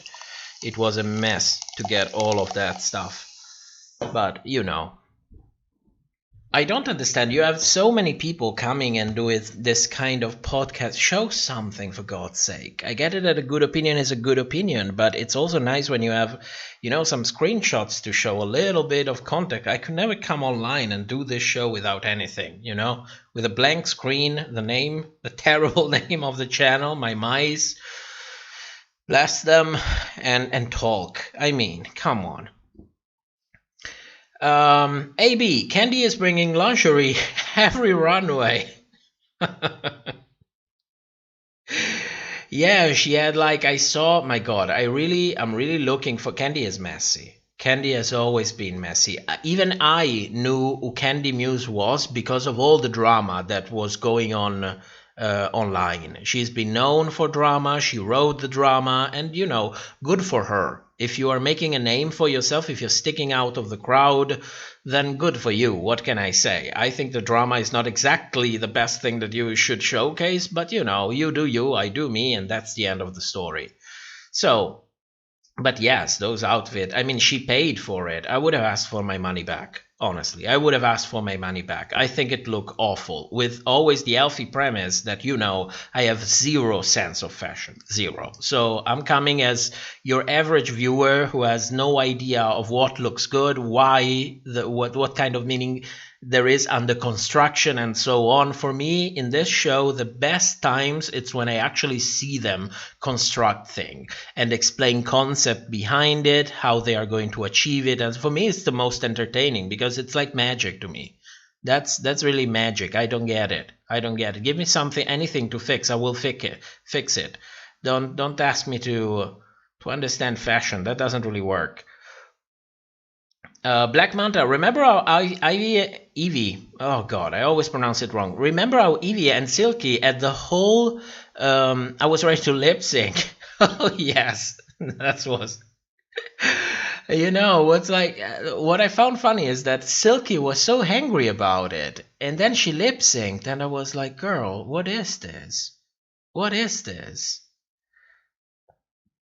Tiberio says, I can't wait for Candy to leave the competition because all she brings is negative energies and mediocre looks. I have to agree on the mediocre looks, and I have to agree about the negative energy as well. I like a little bit of, but not to that point. That is too much. Even for me, that is too much. I can be messy, but that's too much. Alethea, we can send you pet pictures for the background images for the podcast. No, my mice are front and center. They will always be remembered. They're always in our heart. They're always in our logo. And that's what they deserve to be. And I'm really jealous of it. So, Ricarda said, what do you think Tamisha wanted to say before Candy cut her off? I thought that she was trying to explain the concept of being aware of the space around you, because it is true that you are entitled to an opinion. It is true that you are entitled to share what you think. It's called freedom of thought and freedom of speech. But the story doesn't end up there. When you mature a little bit, you start to understand that there are also moments and moments in you can say the things that you want to say. And the tone that you use also makes a huge difference. So from what I know about Tamisha and the kind of motherly thing that she has, also if you follow her on YouTube, she has a show that goes on live after every episode. You can kind of see that thing coming through. So I have no idea what she actually said, and she cannot talk about it. But that is what I think she said. Velho said, U.S. speculated that Gottmik is winning for Reputation facelift, but could the winner be Simone instead? What are your thoughts on that? I think that this show is racist. I have to be cutthroat about it. I think that there are too many racially biased undertones in this show. And what happened last year caused a ton of shifts in the decisions that were made for this show. You know that I am 100% convinced that Gigi had to win last season. And after everything that happens and her reaction online, they had no choice but to go the opposite way. And the same thing, I think, for Miss Cracker. She had an incredible storyline, incredibly disingenuous, but still an incredible storyline in All Stars 5. And I think that's what they wanted it. And don't forget, this is a business, this is a market, and the vast majority of viewers, at least 50 to 60%, are white people. And they need to please their crowd one way or the other. So to me, it looks like marketing is saying, hey, your public is 60% white, teenage, racially biased. So buy into that. I think that Simone is an excuse, you know, a nice thing to put there and say, oh, look at us. We are not racially biased. You have Simone in the top 4. Oh, yes, fantastic. And she's portrayed well. Yes, fantastic. But who is going to win? Because whoever is going to win is going to tell me the exact truth of what's going behind it. So I believe that Gottmik is the one that can signify a shift. Because people are tired of the same white skinny queen in there. But guess what? Gottmik is not just white and skinny. She's the first trans man on the show. So if everybody is going to bring a shift, in this elevating black people, which seems like the show doesn't really like it, that's going to be Gottmik. So we're going to see about that. But I warned you. Mark my words on this as well. I warned you. Johnny Boy says, Candy is the new Silky Nutmeg Ganache. Absolutely delusional, but less talented. It's okay that you share it here. Please don't tell her that. She didn't ask for it. If she asks for it, be polite. But I have to agree on that. Silky came out from television absolutely delusional. And, I gave her the benefit of the doubt. But then when you follow her on social media, and especially what's happened recently, I mean, it's really hard not to believe that you could be actually delusionals. Lina says, the producers hate suing challenges because they separate the wheat from the chaff. Someone who is good at being a skinny white MUA can't hide if they aren't also good at suing. That's well said. That's what I believe it as well. That's why also this challenge, have you noticed? But they had 3 outfits, not just the one that they were making it. Because if that happened, there is no way in hell they could have had the bottom and the top that they had. At all. Black Manta, I don't think judges will favor Candy like they did Silky. Don't forget that this season is all about shock value. Last season, we had the chop. We had very good predictions since the very beginning because they stick to canon. This season, they are not doing it. It's a complete mishmash. So you can still see some things, but you cannot see other things. That's what I'm saying. I started this season thinking, well, Candy is going to be the long season villain because when you look at the past of VH1, every time they casted a villain, it was always a person of color, always a bigger girl, even better, a bigger girl of color. So I thought, and she's also outspoken, so I thought, yes, this is our long season villain. After seeing this episode, I think they're going to push for a redeemed villain, which is one of the most difficult edits to ever pull out. The only time they managed to pull it out successfully was with Bianca Del Rio. That's the only time. They tried it once before with Tyra Sanchez and it didn't work. Blake, in your opinion, who were the tops and bottoms this episode? I agree with Rosé. I agree with Utica. Everyone else, it's kind of a matter of taste. But I absolutely agree with Rosé and Utica.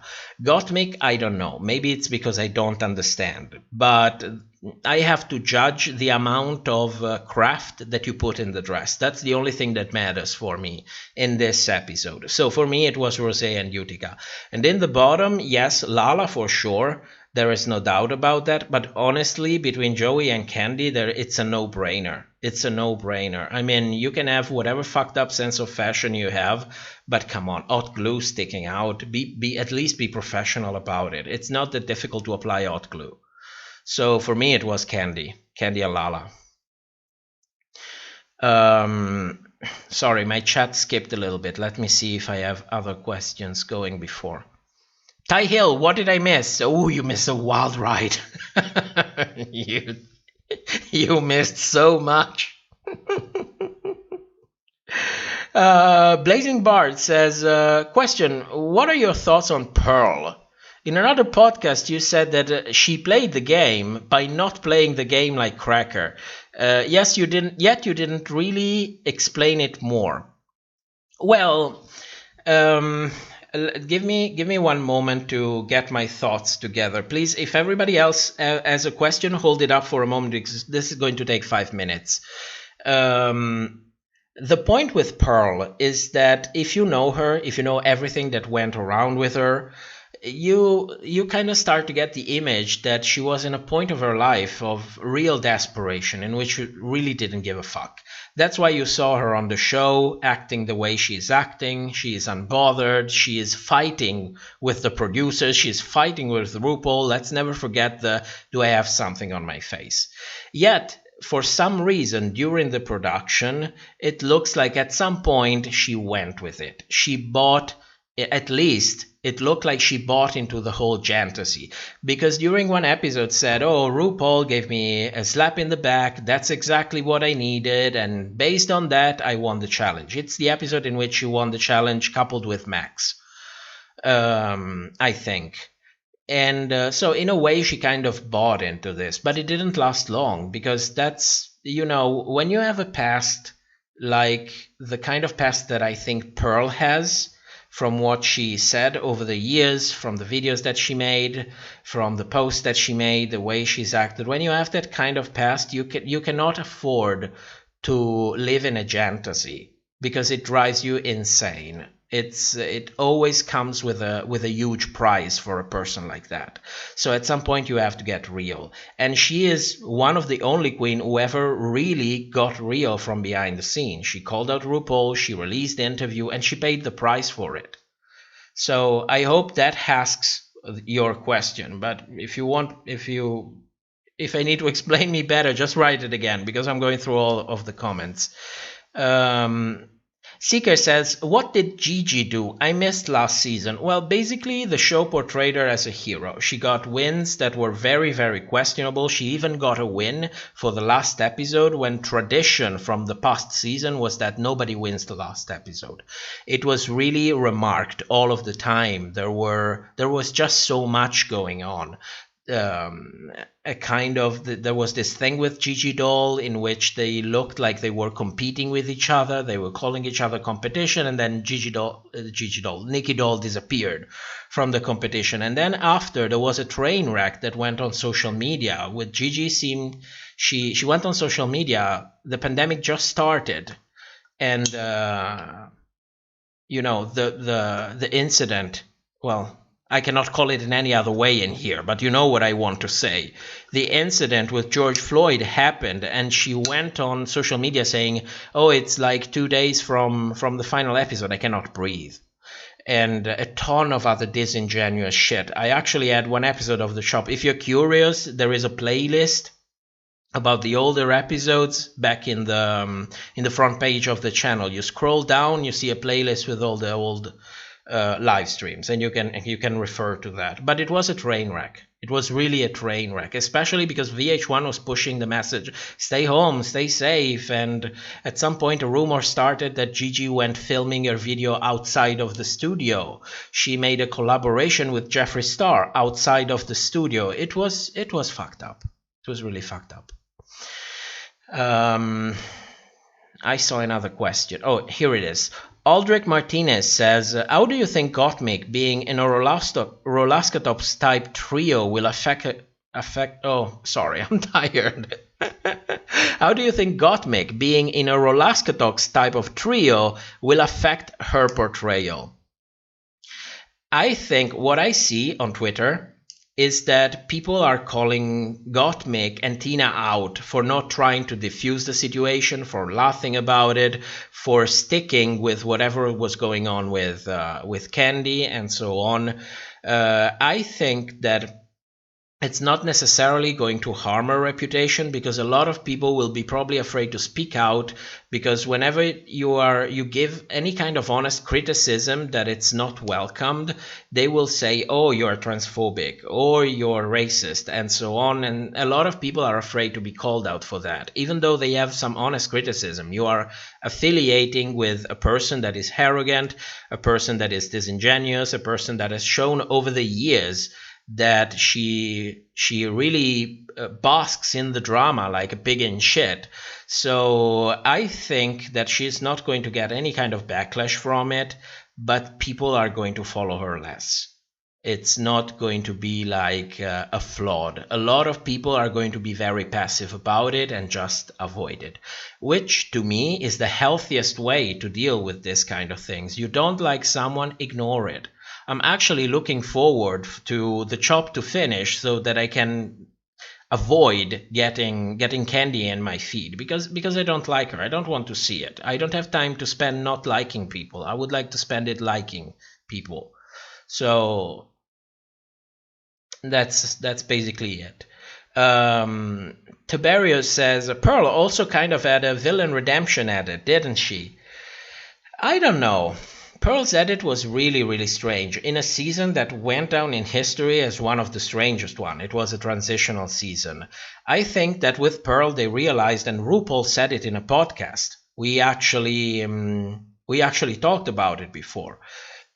Pearl mocked it in a video on her channel. Go watch it. It's called something like Reacting to Michelle and RuPaul Talking About Me.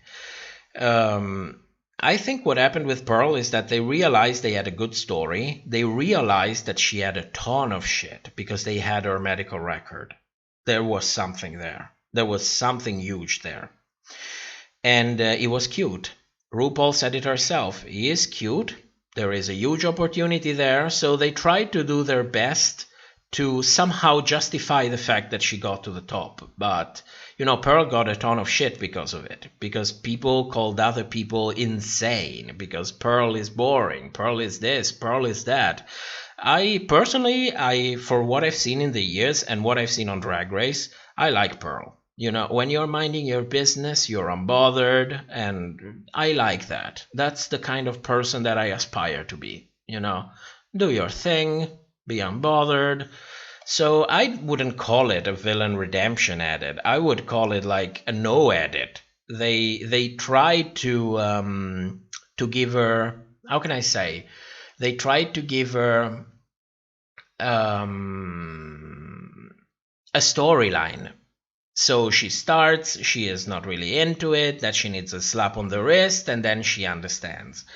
So it's a kind of a redemption edit. It is a kind of a redemption edit. But villain, no. She didn't have villainous moments. She didn't have the typical villain edit. What are the marks of the villain edit? Well, when they mismatch your confessional to have you talk shit on people, when they show you reacting out of context when somebody says something, when you're bitch facing, when they teleport signs in your hand to make it look like you're disrespecting someone. Those are all the signs of an exaggerated villain edit. I didn't see those with Pearl. So at best I would say yes, it's a bad redemption edit. Sorry, the chat skipped again. Velho. Matt speculated on episode 3 that Joy would be the narrator of the season. Yes. Well, that was a fucked up prediction, wasn't it? But you know, it's fun that we do that anyway. It's really nice when you are like in episode 1 and say, oh, this is going to be the villain, and then it ends up being the villain. It's really nice. Unfortunately, the reality is that sometimes you fuck it up big time. So with Joey, I fucked it up big time. Big time. I'm not even sure at this point if we're ever going to get a narrator. It's like they are destroying characters on the show, which is not necessarily a bad thing. You know, creating character story arc is something that you're forced to do because you have so much materials and you need to tell a story. But that doesn't mean that that is the only way you can do reality TV. So in a way, I kind of welcome the fact that they are shuffling things up a little bit. What I am worried about is that they're not shuffling things up because they want to create a new way of making reality TV. They're doing it for shock value. That's what I'm worried about, if you know what I mean. Syria, who do you think is going to be the narrator of the season? At this point, my best bet would be Olivia, but only because I made the connection with the Jen thing that they did before.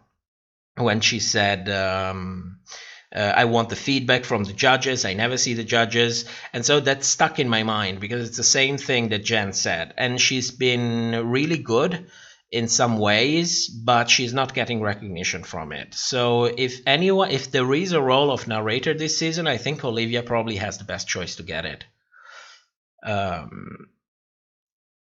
Kylustration says, as a trans guy, I'm so incredibly happy to see Gottmik on the show, but I'm afraid if she wins, people will definitely say she only won due to be trans, regardless of how well Gottmik does. That is a very fair criticism and point of view. Because since the very beginning, since we did the pre-show, the first thing that I said is that World of Wonder was being disingenuous with Gottmik. They didn't really change their mind. They didn't really open up. They are just jumping on the woke train because they need to rehabilitate their image after what happened last season with Gigi Good. So I know what you're saying. But let me tell you something. Let's be happy about it anyway. She is there. People are seeing her. She will get to tell her story. She will raise awareness, which is still better than nothing. This is like when in the 50s and 60s we would have this comical gay guys on media, even in the 70s and 80s, like this caricature. And you say, well, that was regrettable. Yes, it was regrettable, but at least it was something. It was a beginning of a change. Not the point of arrival, but a beginning of a change. So my suggestion to you is to see it the same way. Let's try to be as positive as we can about it, because it's still better than nothing.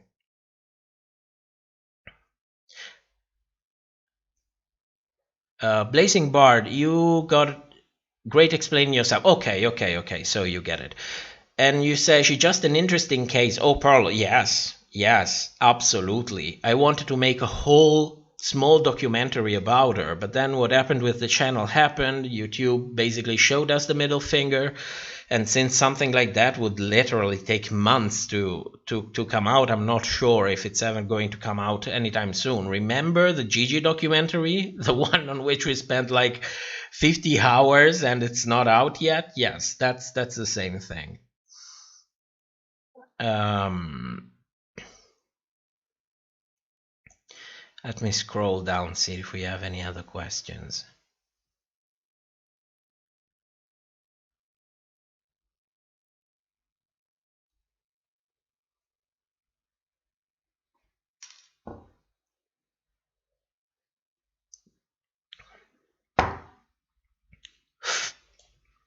Alicia, you won't be called transphobic if you don't make it about gender, like implying she is bitchy because Gottmik is assigned female at birth. Show there will be people who will do this. Well, let me tell you something. I appreciate how positive you are about this. The reality is that there are, and I saw them coming on the channel and coming with this kind of shit. I saw it happen on Reddit. I see it happening on Twitter. I see it happening in many different contexts. For some reason, some people will have to signal their virtue, no matter what, and they will jump on every occasion that they have to try to signal how virtuous they are, and to try to police the way you speak, the way you think. So this is happening. Whenever people will come out and give a fair criticism, they will be shut down as being transphobic and as being racist. Not by all of the people around, but many will do exactly that. And these people are source of the problem. This is why we have this kind of problems. Equality is not about special treatment. Equality is about equality. If you fucked up something and I want to give you my 2 cents because I have a show and I want to talk about it, I will give it. It has nothing to do with what you have between your legs. It has nothing to do with your skin color. And that's it. Yet you will still find people who will try to push the narrative. Because, I don't know, maybe they don't have a life. Maybe they're insecure. I don't know why they do this kind of shit. But this kind of shit is a reality. That's why most of our issues get taken from the rest of the world as bullshit. They mock us because of this. They say we are policing when we talk about gender equality. They say we are woke. We are the woke ones. And you know what? Based on what these people do, and that they do it to us as well, in a way they're also right. Because you cannot go out and point a finger at people just because you need to feel righteous. Whenever there is a fair criticism out there, and call people names and force them into avoid expressing their opinion just because you need to feel like, oh, I have a little bit of power. I mean, it's sad. It's just sad. And it's happening. It's real. I saw it happening on the channel multiple times. This is not the first time I talk about this. This is a reality. This is why some people think that our issues are a joke. And our issues are not a joke at all. Sorry, I get aggravated when this kind of thing happen, because somehow then when our entertainers are in need, these people are never to be found. Never. Tiberius says, thank you for taking the time to answer the question. Don't worry, this is what we do in the after show. This is the after show. Welcome. JD Santos, Australia loving this season. Happy that you are entertained. I'm a little bit underwhelmed, but I still think the show can be so much more. Oh, the chat skipped again. Yay! Yay! Luis Felipe, Gigi was a cosplayed version of Aquaria. You're so shady. You're so shady. God. Lady Baconator, to me the biggest problem that this season will have is shock fatigue. Oh my god, I agree on that so much. There is so much shock value. Every fucking time we are bombarded, I see it. I am new to using Twitter. I'm doing it for the channel. And, I'm still surprised that I get in my feed so many videos all of the time for the RuPaul's Drag Race channel. Always, oh my god, look what happens next. Oh my god, look at this, look at that. It's like they are kind of afraid that if you don't keep bombarding you with this kind of thing, you will lose interest. Which to me, it makes me think like they might think that their audience is teenage people with a phone who will get distracted in like 5 seconds. They need to be reminded every single time. They cannot keep their attention there for more than 30 seconds at a time, which might be true, but I don't know. There are also there is also us. I mean, I know that we are not in the target audience anymore, but there's also us. Oh, Black Manta, laughing and having an inner saboteur. Oh.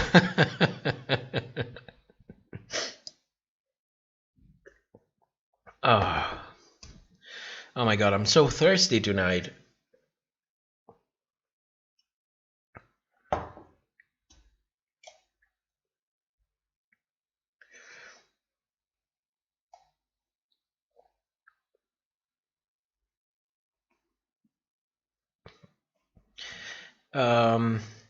Illustration, you're right, because I do drag myself, and seeing Gottmik on TV was the first time I ever saw someone I identify with, and that really means a lot. Yes, that's the exact point. That's the exact. Who cares about everything else? Let's be glad that we made a step forward in that direction, and then we have all the time to talk about everything else. But let's be glad about it. It's fucking time. It was fucking time. Jen Christian asks, what do you think about Mick shouting, stop antagonizing her to Tamisha? I wasn't there. From the other side of the screen, I was actually worried of what was going on. There was a point, I told you, when it looked like they wouldn't let Candy go out, in which I was actually worried. Mick was having the best of her life. She was like having fun. She was laughing all of the time, which makes me think maybe Candy really exaggerated out of nowhere. I don't know. To me, she looked like she really lost it.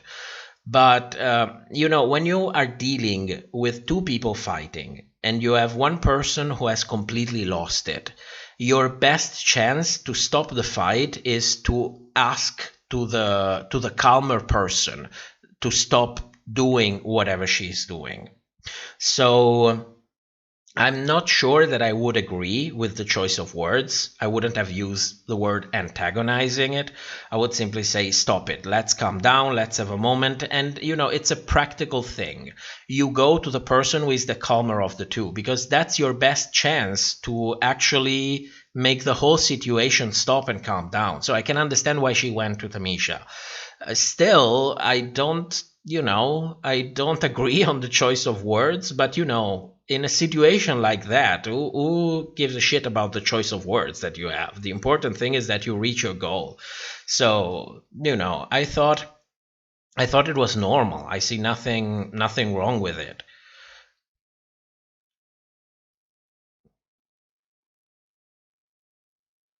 Ricarda says, you're doing a Gigi documentary for real. It's been in the works since last June.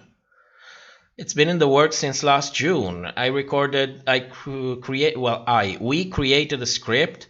It was going to be like 1 hour long. We got all the materials. I recorded the voiceovers a couple of times. Then we decided if it's going to be a documentary, it needs to have a specific tone. It needs to have a specific soundtrack. It needs to have specific kinds of transitions and so on, because we are creating a new kind of drag race media. So it needs to be very thought. You need to put a lot of thought in it. The problem is that lately YouTube has really fucked up our channel. He is not suggesting our videos. People do not receive notifications. I saw a comment before who said, not YouTube trying to unsubscribe me from this channel. So the channel is not doing good. So I'm not sure that it's a good investment of my time, which is not a lot because this channel is not paying bills. So I do most of the editing. Well, all of the editing in my free time. When we are doing this in season, I actually have zero free time because I do only this. So the time that I can put in editing the channel is very, very limited. So I have to think how I can do the best out of it. So for the moment, that and other projects are basically stuck there. We'll see what happens when the new video comes out. It's going to be a re-upload. We are going to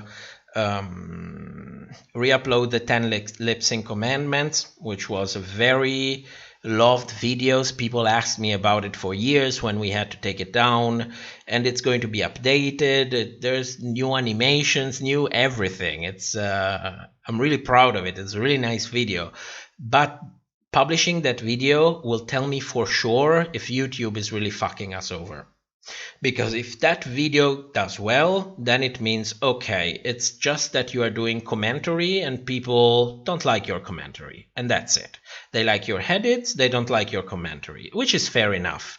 But if that video doesn't go, then it means that YouTube is really fucking with us. And that means I really need to think twice before I decide how to invest the time that I have for the channel. Which unfortunately means that a lot of things that we have prepared and we invest a lot of time will not manage to come out. So I know how it is, but what can you do? Ty Hill, I have a question. How's your day, man? How is everybody? Well, thank you for asking. The weekend is crazy for me. I get the episode on Saturday morning, and then I work on the episode like about 7 hours to, screenshot of every confessionals, do the charts and so on. So Saturday is completely crazy. And then when I'm done with that, I wake up on Sunday and I have to create the script, the things that I want to say for the live stream so that I have something to follow. Otherwise, I will be just rambling in here and all the screenshots. But end of the day, I managed to get 2 hours of sleep. I'm completely destroyed. I'm really looking forward to a good night's sleep. I want to wake up like at 10 tomorrow morning. So... Afternoon, I'll be working, but I will have a good night's sleep. I'm destroyed. I'm really destroyed. It will be better next week. I hope everybody else is good as well. I mean, we're also living in the times we're living in. But you know what? If you are missing any kind of social interaction, pop out on the Discord. Sometimes we have like live chats and so on. We can have a nice talk and feeling close while being distant. So it helps. To me, it helps. Even the live stream helps. That's why I spit blood to do them. It's great. It's a great time.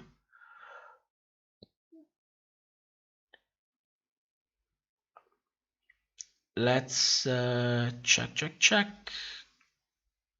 Oh, great. Oh, come on, chat. Don't skip like that. I look like an imbecile.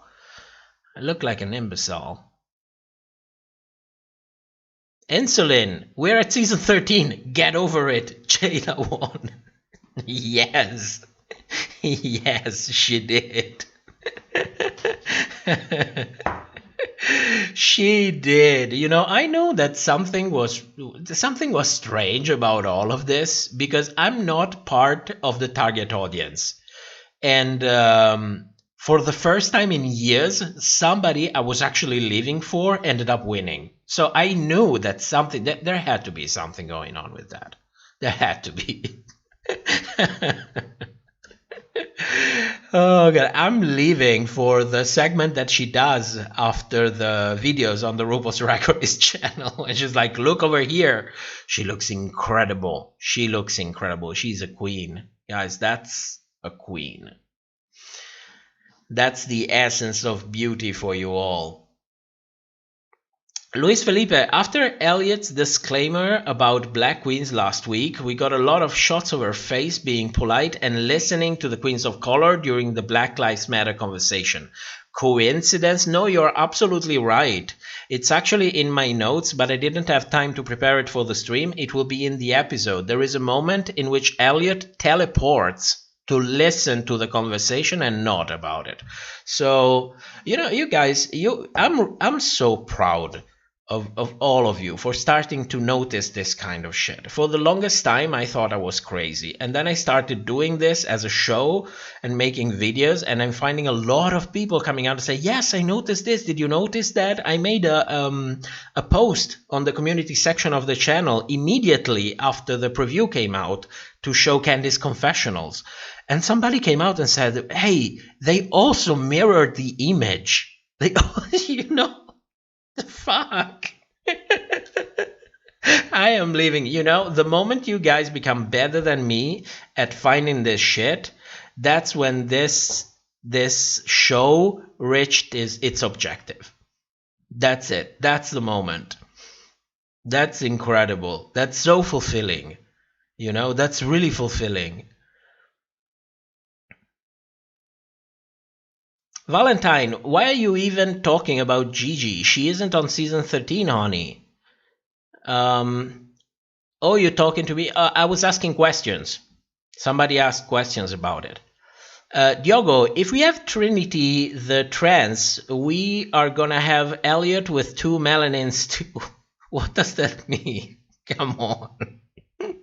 Come on, don't make fun of it. Imagine if she really is, and everything that went in there was just... Come on, you're better than that. Black Manta, the purse guy is me when someone says GG should have won.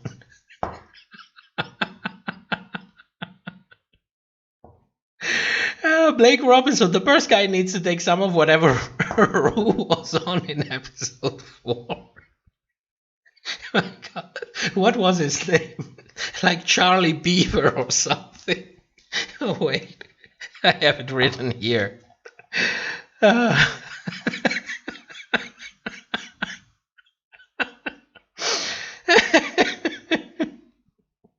Where is it? I lost it, my God. Where is it? What's his fucking name?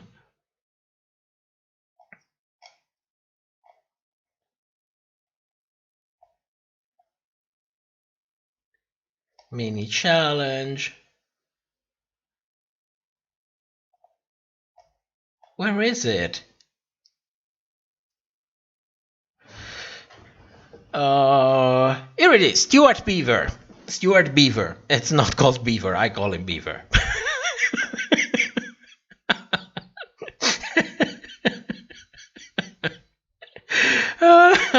Stuart. SGW, I love your commentary. I love that you love it. I usually get told Dude, I hate the way you're speaking.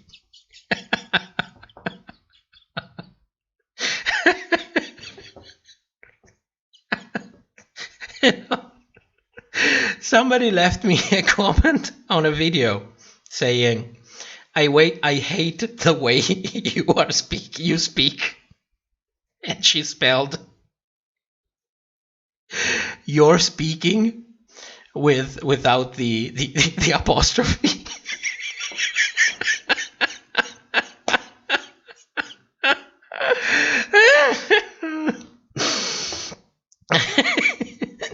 I mean, it's hilarious, you know. I speak the way I speak, but you chose not to use autocorrect. So I answered, of course I answered. He deleted the comment. Oh dear God.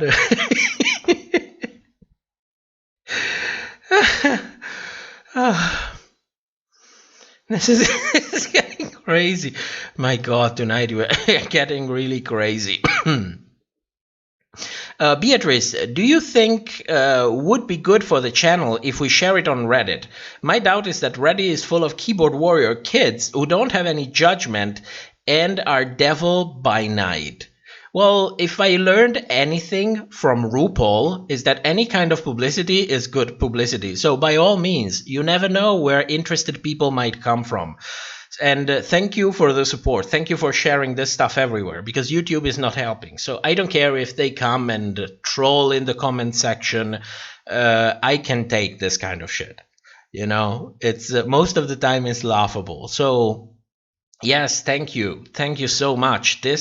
Any kind of sharing of this show really helps. Everything helps. Every little thing. Our show is a tiny little show, but it has ambitions of grandiosity, if you know what I mean. We hope to reach as many people as possible. So yes, thank you for sharing the vids. Ty Hill, is this the first time an argument from Untucked has been uploaded to their YouTube page? Like, do they want what happened to Brita to happen to Candy? Of course they do. This is his comment from Ty. They don't give a shit. This is business. This is money. That's also why we don't have a disclaimer in the beginning of the episode. You know, the best that I have seen is them retweeting something like, just live for the drama on the show and don't take it out in real life. This is the best that I've seen them doing. And considering it is World of Wonder, we should already be grateful for that. But yes, I mean, it's clicks, it's relevancy. And all of this is money. It's advertisers' money. So no, I'm not surprised at all. I'm not surprised at all. Dixie, I'm going to cry when Jada passes on the crown. She will always be a queen. She will always be a queen. Retired says, have you been watching Drag Race UK? I'm enjoying it that much more than the US version at the moment. It's a lot less bitchy and petty. No, I'm not watching it because I basically never have time. Sometimes we discuss it on the Discord, but you know, other than bits and pieces, I don't really have. When we are in season and we are doing the live streams and the weekly episode, that I have time for nothing. You know, I wasn't kidding when I said that I take some of my notes on the toilet. That was not a joke. That was a sad truth.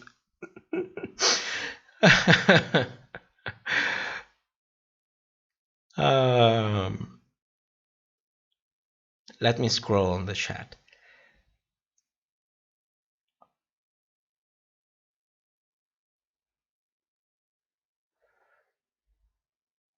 Luis Felipe, somebody give a win to Rosé. It's fucking time. It's fucking time. I wish they would just stop trying to trigger her. I mean, I would have noticed the second episode that it was not going to go anywhere at all.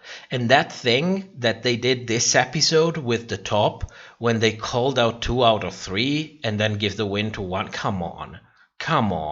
That was premeditated. That had a clear purpose. Let's stop with this shit. Let's stop it.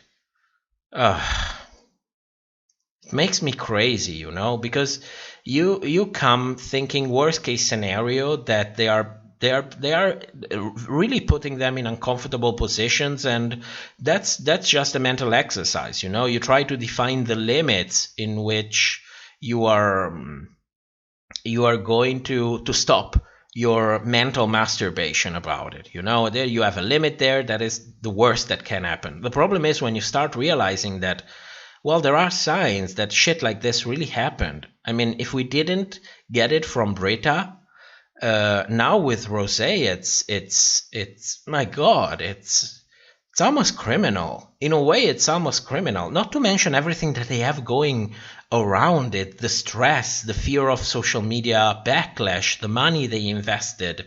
And if you think that lockdown is bad, they are locked down in a room alone with television, without a phone. It's a stressful situation already.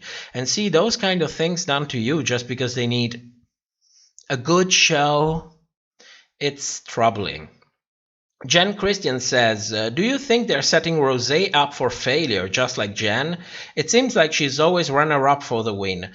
No, I think they tried their best to make her into a villain, because she is probably one of the best known queens to the big public in the cast. Let's not forget that she was on The Voice. Let's not forget that she was on America's Got Talent, just like Jen. The only difference is that Candy is outspoken, but she is not outspoken in the show. She is very polite on the show. Did you see in Untucked when she said, yes, Candy, you are arrogant, but that's you. If it's not a problem for you, then it's your thing. You know, that's carrying yourself really well. There is no chance in hell they will ever manage to trigger her. But if they did manage to trigger her, they would have had a great villain. A well-known queen being a complete bitch on TV, you cannot ask for anything better. You remember what happened to Courtney Act when they tried to make her look like a villain? Come on.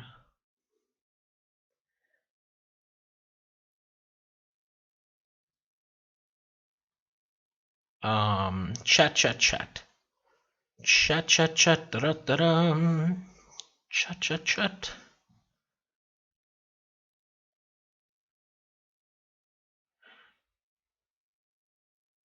Yaswork says, the producers just wrote on Candy's name tag Britta. Well, I thought they wrote Britta's name on Rosé and then they shifted to Candy. You know, I honestly had hopes that they wouldn't portray Candy as a villain. But, you know, when she's giving so much on TV, how can you pass the opportunity?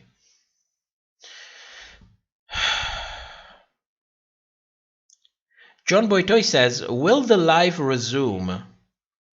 What do you mean, will the live resume? Am I talking alone? Let me scroll down the chat. Guys, am I talking alone? Can somebody hear me speaking? Or have I been talking by myself for the past hour? Like nothing happened. Yaswork says yes. Yes to what? To the question, or can anyone hear me? Andrew, I do hear. Oh, okay, good thing. Okay, you can hear me. So why did I ask if I lost my point? Well, it's 1 a.m. You get me.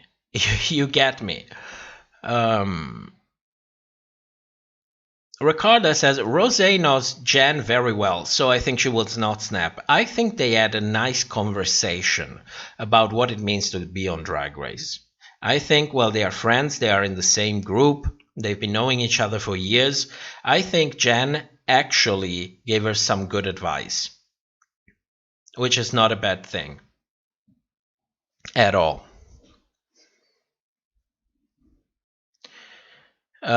Andrew Charles, what is this? It's our Kiki time. We chat, we talk a little bit of shit, we exchange opinions, we greet everybody. We have a little bit of social time because we're all quarantined or in lockdown, so. David Wilson says, Simone gets in her head at some point in this season. She hinted at it in the Meet the Queens video. Oh, I have to rewatch that. There was a ton of information in the Meet the Queens.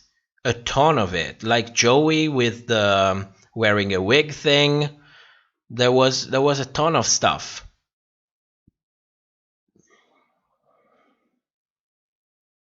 Yes, Work says, I don't think that Rosé will snap. She seems chill. Yes, absolutely agree on that. Absolutely agree on that. Oh, okay, you all guys can hear me. That's fantastic. That's fantastic. For a moment, I thought that I talked for 1 hour to nobody. You know, because it happened before. I had one stream in which I talked in the beginning for 10 minutes before remembering to look at the chat. And then I realized, oh fuck, nobody's hearing me. I've been talking like an idiot for 10 minutes to an empty room.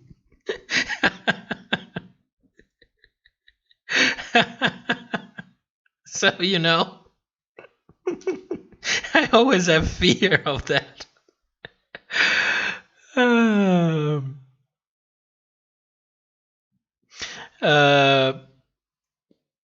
Luis Felipe, why did the show give Simone screen time during the working process if she was just going to be safe?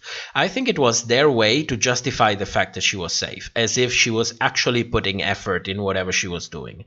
Fun fact, we saw nothing from Tina at all. Like zero. Zero. Tina wasn't even there. Tina wasn't even there. And she did an amazing job. You know, she did amazing, at least to me. Dixie, we make friends. Oh yes, that's what we're doing. Black Manta, because she's gonna win and they need to show that she isn't good at everything. You need to show vulnerability. You need to show vulnerability. That's an essential part of, you know, a successful run on Drag Race. CDP says, drama and fights have always been my least favorite part of the show. I like it much more when queens support each other, share opinions and experiences about relevant topics. I don't know if it's just me. I enjoy some drama, as long as it's, you know, I like to get into the fantasy and living the fantasy for 1 hour when I watch the show. Then you come out of it, you're in the real world, and you know, you realize that the two things are separate. I like some of it. It's fun.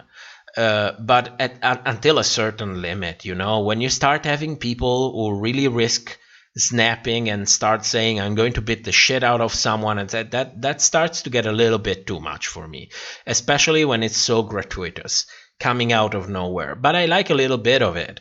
I would also like to see some drama that it's not necessarily related to fighting. You know, dramatized situations. Like I always make the example of the cooking show, where you see all this drama coming out of people not ready to finish their dish on time. You know, I mean, something like that. A little bit of that. Wouldn't be bad. Wouldn't be bad at all. And I would like to see much more of the craft. I like the stories of the queens, but sometimes it comes out as disingenuous because it feels like they need to ask her. You know, these stories come out of nowhere. I would like to be a little bit more fluid, but that is, you know, that's really nitpicking.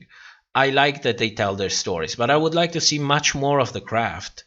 Much more of it. A little bit more healthy drama and much more of the craft.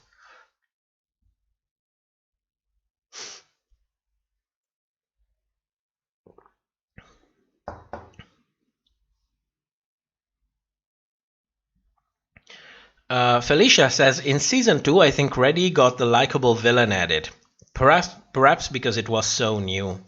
Well, in those times, I don't even think that they had proper characters for the show. They had like a blueprint of what they wanted to do, but it was really, really the beginning. The show didn't even, I don't think it really found its footing yet. It started to really come out with season 4, season 5, season 6. Those, it's really when you see clearly the characters, you clearly see the storylines. So yes, it was like really the beginning. In a way, it's endearing how naive season 1 and 2 were. I like rewatching them. Instead of, I don't even rewatch season 10, 11, 12 was okay. I think I will be rewatching it, but season 10 and 11 for me, it's like they don't even exist. It was so uncreative, so uninspiring, so carried to the limit. There was like a 25-way lip sync in season 11. Let's not forget that. Oh God, it's not rewatchable. Season 1 and 2, they are so rewatchable.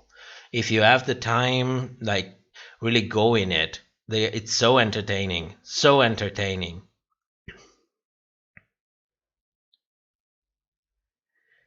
Jen Christian says they're really pushing Simone and Gottmik to win the show. Poor Utica and Rosé.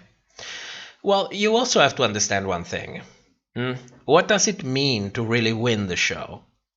Is it being the official winner, or is it having the possibility of building a good career for yourself, getting a new platform, having people that love you, having people that support you, having people that can donate to your digital show, that will buy your merch? Winning is not just about winning Drag Race. It is so much more. So I think that, at least for in my opinion, from what I'm seeing from Utica, she already managed to change my mind from the beginning of the season about it. I like what she does. I like that she's down to earth. I like that it's been shown. Sometimes she's in character, sometimes she's outside of character, and I like that she's aware of the difference between the person and the character. So I think she's going to do fine, no matter what happens. I still believe that she's going to be in the top 4. But even if she goes on before, she is still doing really well. And don't forget, losing is the new winning. RuPaul said that, so it must be true. Beatrice, we all love Tina, but the dress was basic as fuck. No design, it's just a good sewing job. Yes, but when you think about something ugly, at least, if two things are both ugly, at least I say, well, but you showed skills in sewing that outfit. So yes, it might be ugly, but you showed your skill. And then you have another person who hot glued it. And I'm thinking, well, you know what? If they're both ugly, then I'm going to be harsher to the one who hot glued it. Because you didn't have any kind of skill, especially if you can see the hot glue.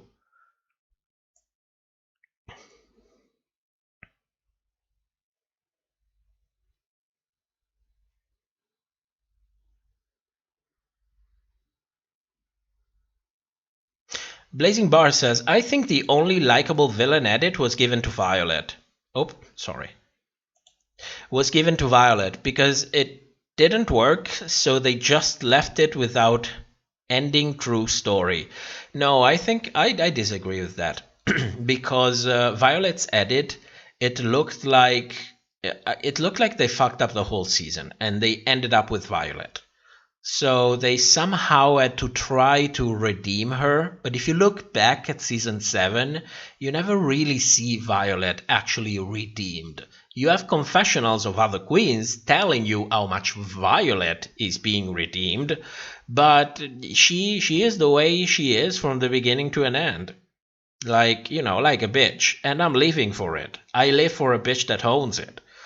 But I wouldn't go as far as calling it a redempted villain, you know? A likable villain.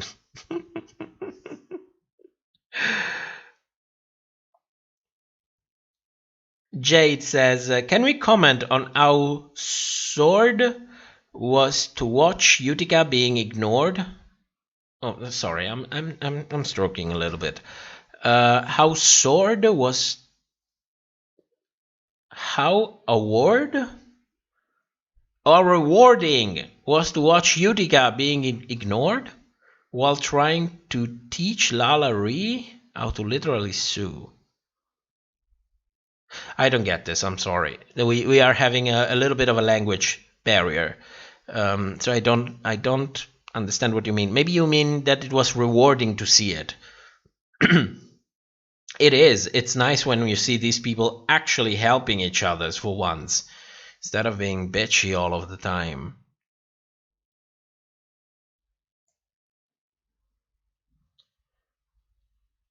Oh, we have some comments on season 10. Black Manta, season 10 queens are all like iconic, but so much wrong with it. Yes, so much of it. I'm sorry for the queens who had to live through season 10 and season 11, especially season 11, but good God. Good God. Blake says, it seems like World of Wonder purportedly brings on huge names just to degrade them and destroy their legacy. I completely agree. That's especially true for All Stars. That always happens on All Stars. Always. Remember, All Stars 1, Pandora Box. All Stars 2, oh God, I'm starting to forget name. Alaska. All Stars 3, who was thrown under the bus on All Stars 3? BB. Then there was All Stars 4 with Latrice. And then we had All Stars 5 with Alexis Mateo. I mean, because it generates clicks, it's shock value. People love nothing more than seeing other people fall from grace. And to this day, I still get comments saying, oh, Latrice was a bitch, oh, Latrice was that, and blah, blah, blah, and blah, blah, blah. And I'm like, yeah, of course she said what she said, but it was also dialed up to 200 by the editors. And of course, okay, she was kind of delusional. Yes, I can agree to that. But then again, I would like to see you having people around you for literally years, doing everything you ask for, never giving you an honest feedback because they have reverence toward you. It's yes, yes, yes, yes, yes. Power fucking corrupts. And she is a symbol of that for me. She is a great human example of humanity. I will never stop saying that. It's not, yes, she was the way she was. She said the thing she said. She released the interview she released. But that's not all of it. There, you know, people are not in black and white.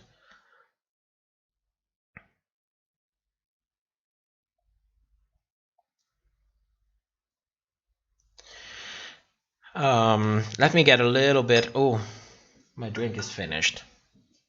Oh, I have another one. Great. 1 second. Let me fill up so that I don't fall asleep.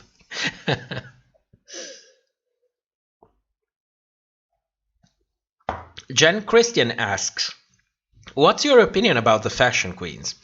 Violet, Raja, Aquaria deserve the title because they can create looks. Gigi, Simone, Plastique being placed in the same category doesn't make sense in my fantasy. You mean in your jantasy? You mean in your jantasy? Well, you know, I told you, and I will repeat all of the time this thing. I have zero sense of fashion. What's fashionable, what looks good. I mean, if you'd see me looking in the street, you wouldn't even notice that I'm there.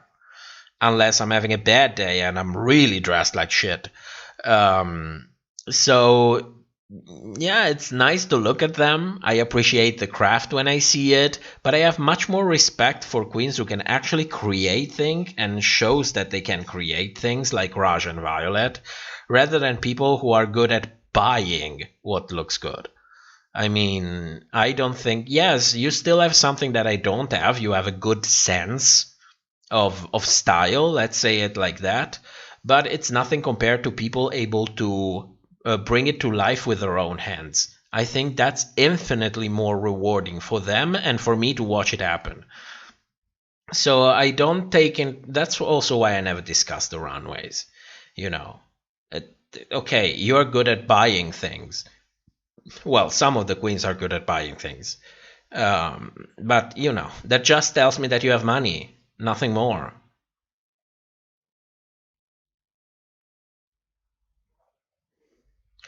SGW says, she's saying awkward. How awkward was to have Utica ignored while she was teaching sewing. Oh, okay, I got it. Well, she just had a little bit of a moment. Like a little bit. I don't think I use the sewing machine, by the way, because sometimes I need to cut the end of my pants. So, but that ends up there. But I know the struggle. I know the struggle. I would have liked them to explain it a little bit more. A little bit more, because that's a basic craft of the business. Okay, maybe the business has changed, so, you know, queens don't do that anymore. It's old-fashioned to create your own outfits and so on. But, you know, for me, it's the appeal. The problem is that if you share my same opinion, then you're not in the target audience. So we can cry on each other's shoulders about it, but it is what it is. Ty Hill says, All Stars having a predetermined winner completely invalidates it as a show for me. All Stars 5 not having a makeover challenge, why? That's a good question. I have no idea what they're doing with All Stars. I think they're starting to get overwhelmed with creating so much content, and they basically don't have any more idea. But I mean, they make millions upon millions upon millions upon tens of millions. Hire new people. It's not that difficult. Hire a new story producer. How much is it going to cost per season? 50K? You make 50K like in 1 hour of advertisement. No, sorry. Only on YouTube in like 2 days. Come on, it's just lazy work to me. They got lazy with it. The show went mainstream and they got lazy. They think they don't need to change anymore. In a way, I understand it. You don't change something that works, especially when there is so much money. But you know, tiny little things. I mean, good God.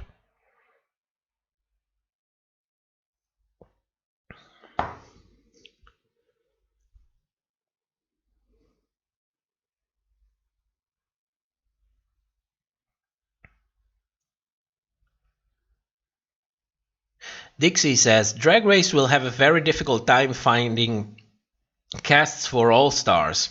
Well, high-level cast. I agree on that. They are exhausting the pool of queens. Even though we have a regular season with like 14, 13, 15 queens, and every All-Star season has 10, which means that over time, All-Stars is sustainable. You can have a different cast every year. The problem is good queens, because if you're going to take any, it's called All-Stars for a reason, isn't it? But you know, maybe Dixie, we are old-fashioned. All Stars doesn't mean all stars. It means let's meet the queens after a reasonable amount of time and see how they changed, which is still good.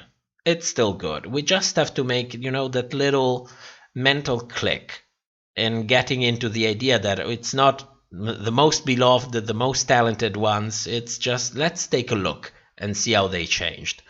And then it works for me. Then it works. David Wilson, All Stars should be every other year. I agree on that. We are oversaturated with Drag Race. We just don't have a moment to pause. I would appreciate it. I miss off season. I would really appreciate it like every other year. Completely agree on that. And it would make it more sustainable also. But you know, the business is growing. You have new incarnations of the franchise popping out everywhere. You have All Stars Spain, All Stars, yes, Drag Race Spain, Drag Race Holland, Drag Race Canada, Drag Race Australia. The business is growing. There is demand for it. So we're going to get All Stars every year. And careful, because we might even get a new season of Drag You if it goes on like this.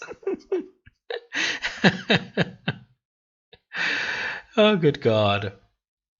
Good God.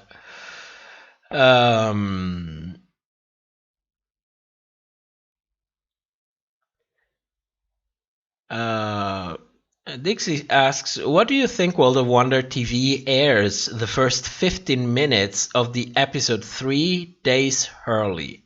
No, I didn't get that. What do you think World of Wonder TV airs? The first 15 minutes of the episode 3 days early.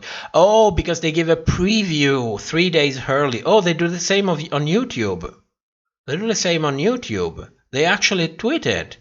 Well, they gotta keep you interested. They gotta keep you interested. What pisses me off is that the moment I finish making like the video for the chop, the weekly video, basically this video comes out.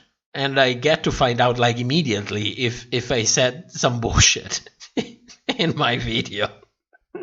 So I would have appreciated a little bit more if they would do it like on Thursday, but you know, they have to keep you engaged. The name of the game is engagement.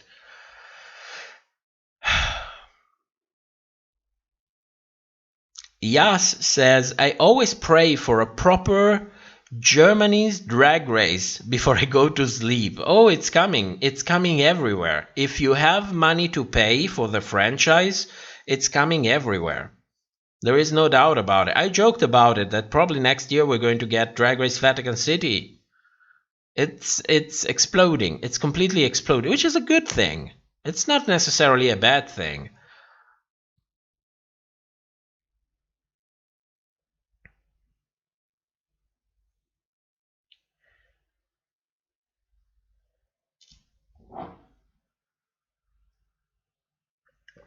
Syria says the twist on All Stars 5 was terrible, and the No More Safe Queens was unnecessary, since it was close to the end of the competition.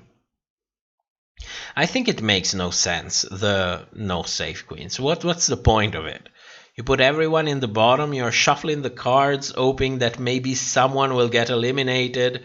It's shock value. They fucked it up so much on All Stars. It looks like All Stars. It's like the ground that they use to try to introduce new twists, new things. Let's see if this sticks. Let's see if this works. And if it does, then they implement it in the normal seasons. Because still, believe it or not, the normal season of Drag Race in numbers is doing better than All Stars. So it looks like it's really a playing ground where they try different things. Do you remember in All Stars 3 this thing with the jury of queens deciding and so on? It ended there. They never did it again. So they are trying new things on All Stars. Black Manta says, yes, like Juju and Alexis did really well on some challenges and didn't get the credit for it, and that annoyed me.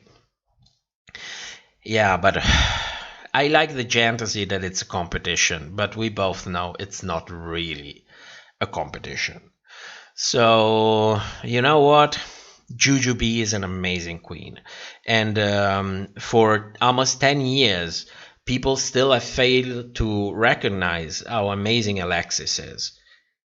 So it's good that they got some visibility. I'm happy for them. It's all deserved. It's all deserved.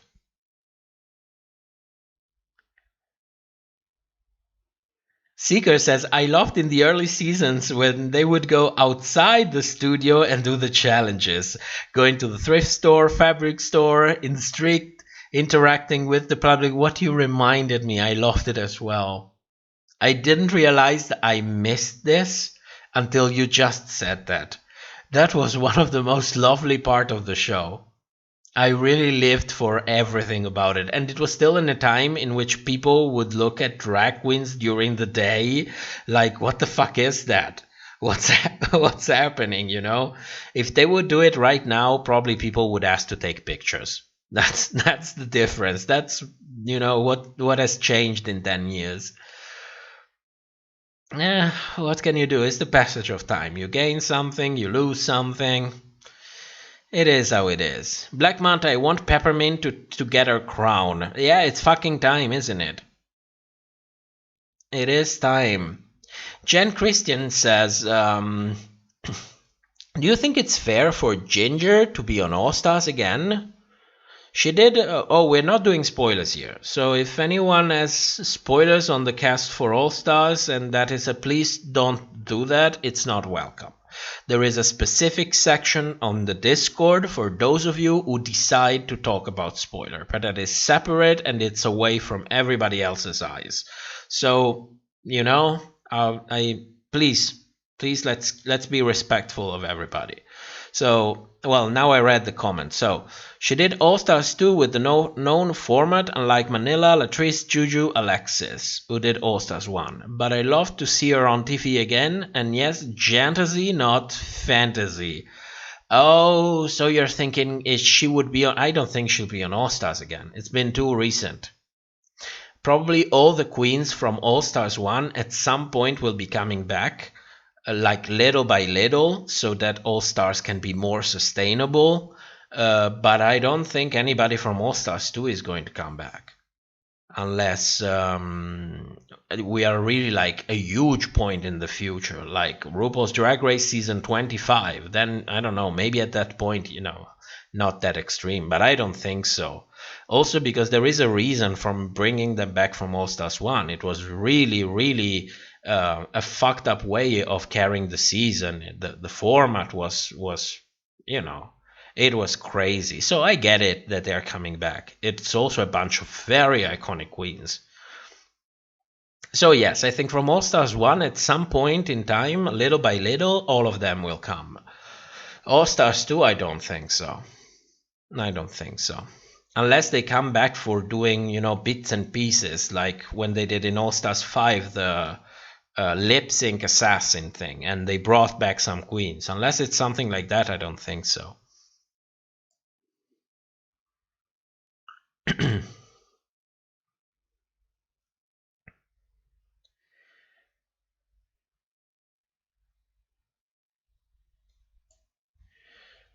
Let's see if we have any other questions.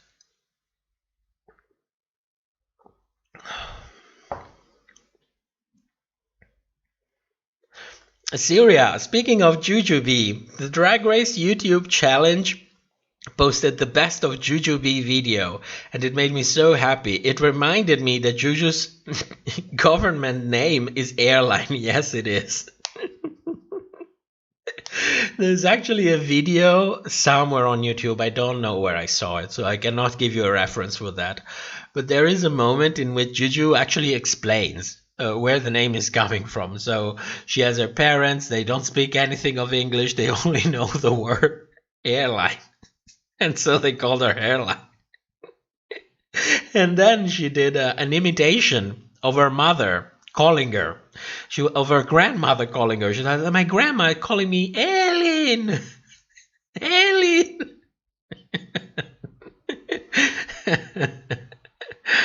Yeah, I think it's funny, in an endearing way, not in a shady way. I think it's funny because she also gives out such a nice example because you're called hairline. It's kind of hideous, but you learn to laugh about it, live with it. It's really, I love Jujubee. I just love Jujubee. I cannot help it.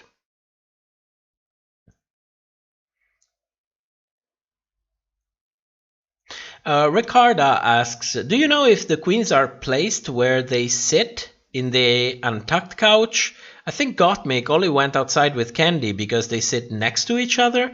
No, I don't think they go. I hope that they don't start policing where they need to sit. Come on, they have the editors said that they have 4 moving cameras on the set.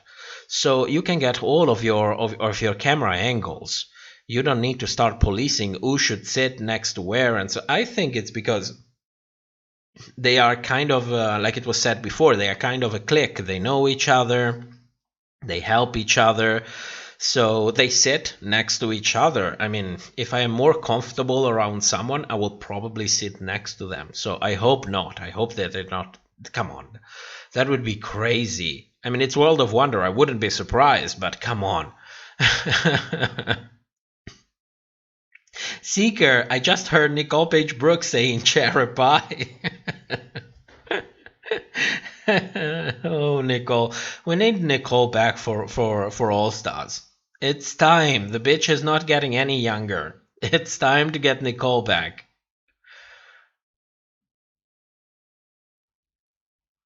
Asha says, imagine UK queens on All Stars. Oh my god, I'm dying to see bagger shits.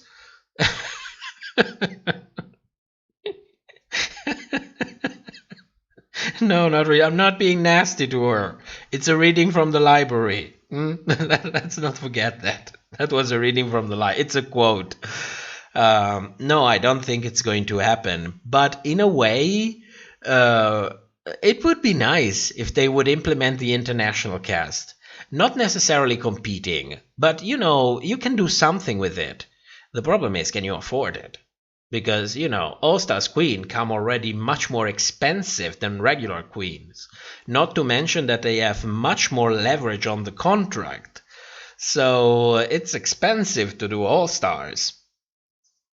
So I don't know. International queens also might have limitations on the kind of contract that they can sign. It is my impression that in the US, people can give up their public image. They can give up a series of personal rights. Like if you get injured on set, it's your fault no matter why, because you signed away the rights. I am not sure that everywhere in the world you are allowed to give up such rights. And I will make you an extreme example for you. You are not allowed anywhere, well, at the best of my knowledge, in any developed country, you're not allowed to give away your personal freedom, for example. You cannot be legally bound to be somebody's slave. You cannot sign a contract for that. It's forbidden. There is a specific name in English. I know it in my language. I don't know it in English, but it's a set of rights that you simply cannot give away.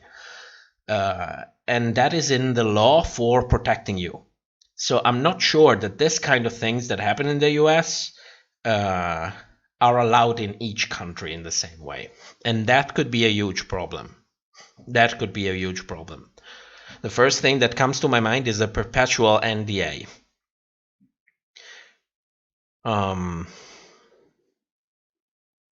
Sorry, I'm starting to get blurred vision. Andrew Charles says, do you guys have any expectation from Drag Race Spain? Well, that depends on how much World of Wonder has its hands on it. That's basically all of, sorry. That's basically all of it.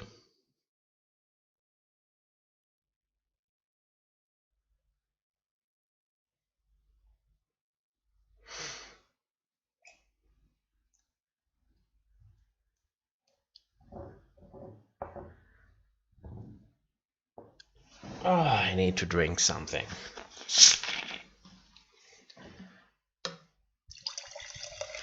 Yas Word says, in the US you can sign your soul away. That's the impression that I was starting to get. Judging from the show. That's, damn.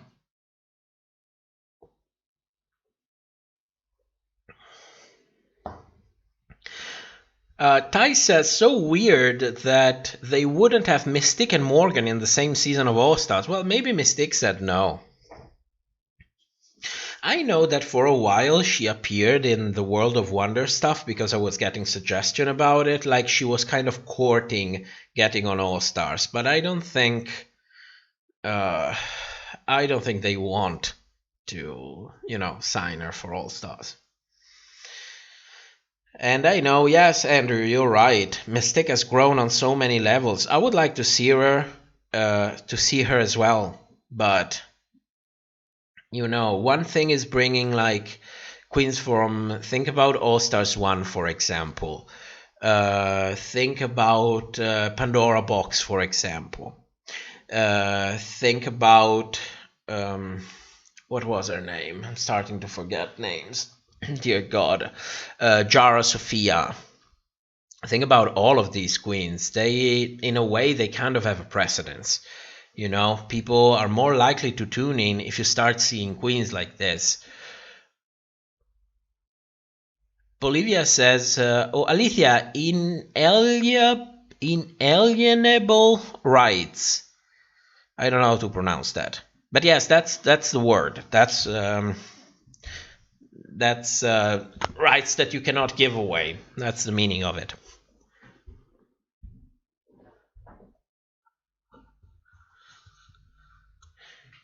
Bolivia says, talking about strange names, in my country, and basically that champagne.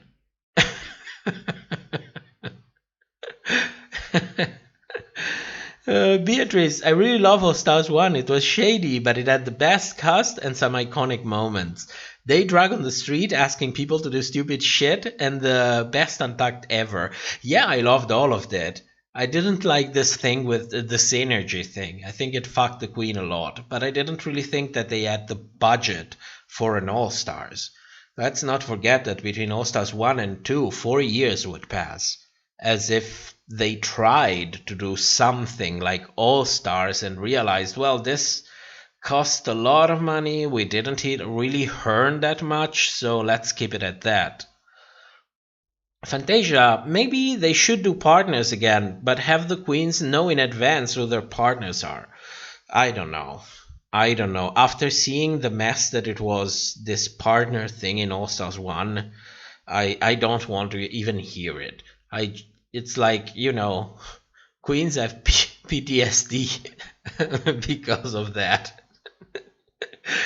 Ty Hill, blurred vision, go to bed. Almost ready. Don't worry. When I'm done, let me get my moment. Come on, this is our weekly moment.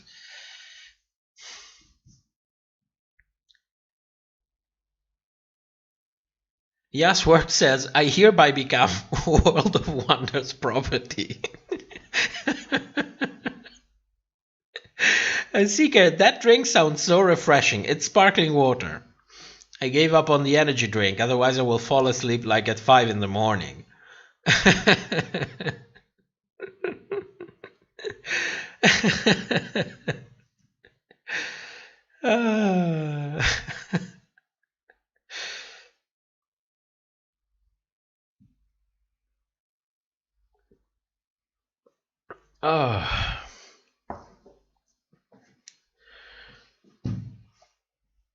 Seeker says, Ivy Winters sails and makes interesting stained glasses. I didn't know that. Somebody told me that she kind of retired on a farm, or I don't know if she's like going through the lockdown on the farm, like she took time off. I really don't know that. But I checked like very quickly the Instagram. Well, I'm saying very quickly because I don't have an Instagram, so I cannot really go through pictures and so on. But she's really looking like she's living her best life. And good for her. Good for her.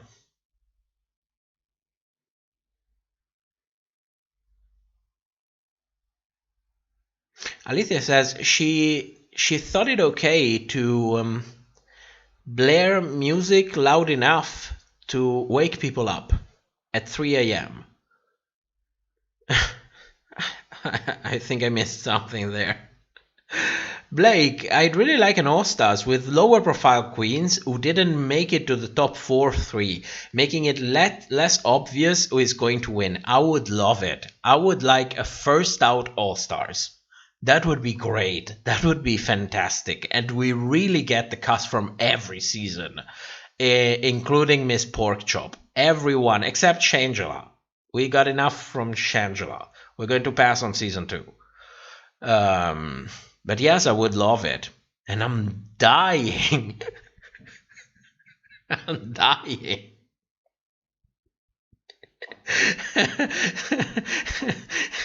To see Venus the Light. I want to see Venus again. She is the cringe goddess of RuPaul's Drag Race.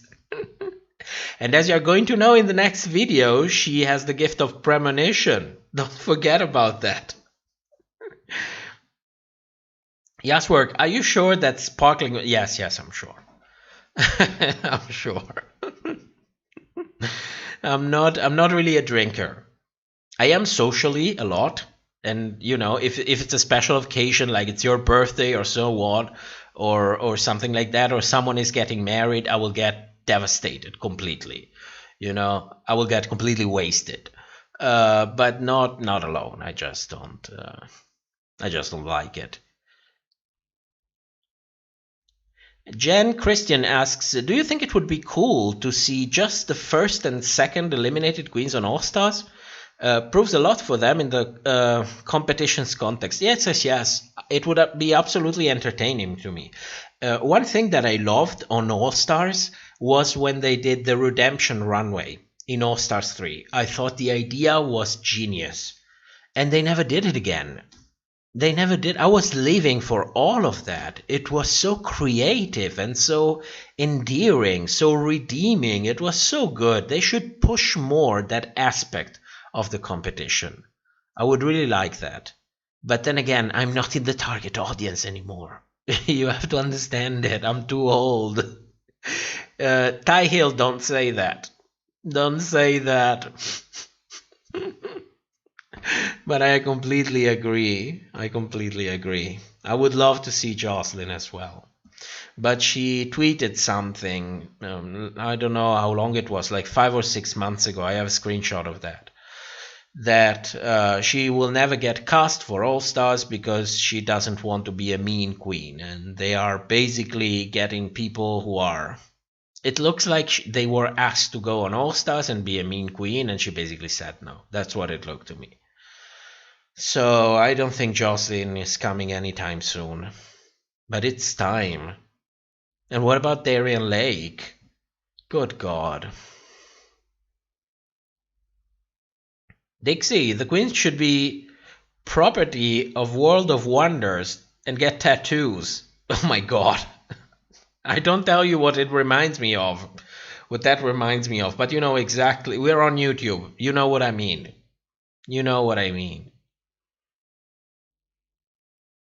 Seeker, it's like erotic stained glass. Oh my. From Ivy Winters? Ivy Winters Poison Rosebud? Alithia, a prop champagne. I celebrated my horror neighbor moving out. Oh my God. I don't envy you. It's horrible to have horrible neighbors. Lucky for us, our neighbor is like a 96 or 97-year-old grandma.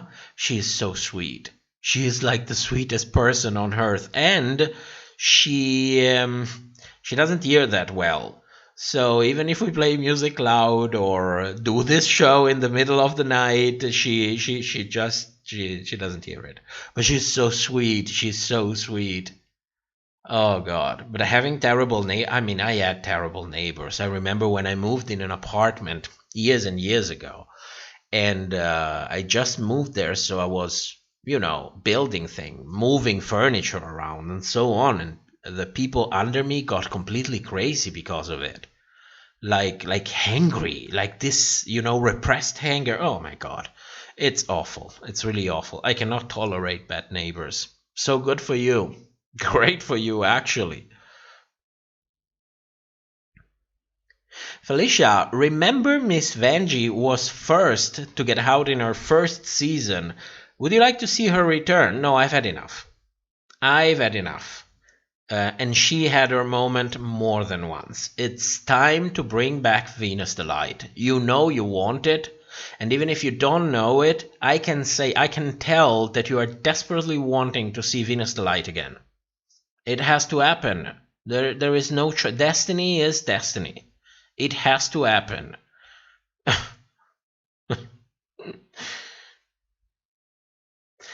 Yes, work. I got completely devastated by what Heidi Klum did to a possible Germany's drag. I'm going to need context on that. Blake, drinking is the only thing that keeps Stuart Beaver out of my head.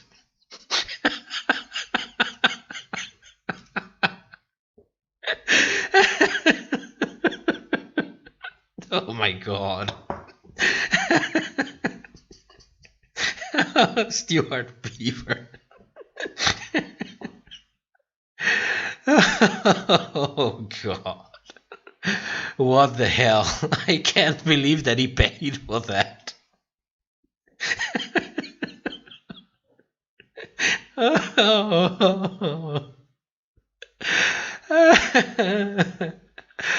Plus Mage says, please talk about Candy and Tamisha. It's weird they ignored the fact that Candy was talking about hitting Tamisha. We talked about it. There was the first hour of the show. It's like 90% all of that. We exhausted that thing. It was talked about. Don't worry. If you're still curious, you can go back to the beginning of the stream. It will be in the episode that will come out around Tuesday or Wednesday. It's going to be talked about. It was talked about in the live stream, but you know, we have exhausted that, and it's an exhausting topic. Let's just chill. We did that. Jan Christian, Max deserves to be on All Stars, period. Yes, but it will never happen. It will never happen. You break NDA, you are liable for millions of dollars.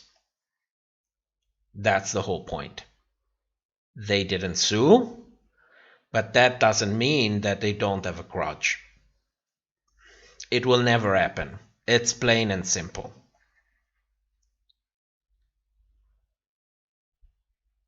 Yaswork says, Tamisha described herself as a pit bull in Elliot's situation, but Candy showed us that she is a pit bull in weeks of Untucked. In this week of Untucked. Well, let's not disrespect pit bulls for a moment. You know that they are a race in some nations, like in the UK. You actually need a license for having this kind of dogs, even if it's a service dog, because they are considered like an aggressive race. It's all that bullshit. It's like forgetting that behavior is a thing, that being raised in a specific way is a thing, and so on and blah, blah, blah. Pit bulls are not crazy dogs, okay? They don't snap like that. People snap like that because they have a ton of shit going around them that they have swallowed over the years, and we can talk about all of that and understand all of that, but then the behavior that comes out is still crazy. Pit bulls are not crazy. Let's not bring back that stereotype. We've had enough of that. Yeah, I think it was a joke from Tamisha, you know? She made the joke of Chihuahua versus Pitbull. So, you know.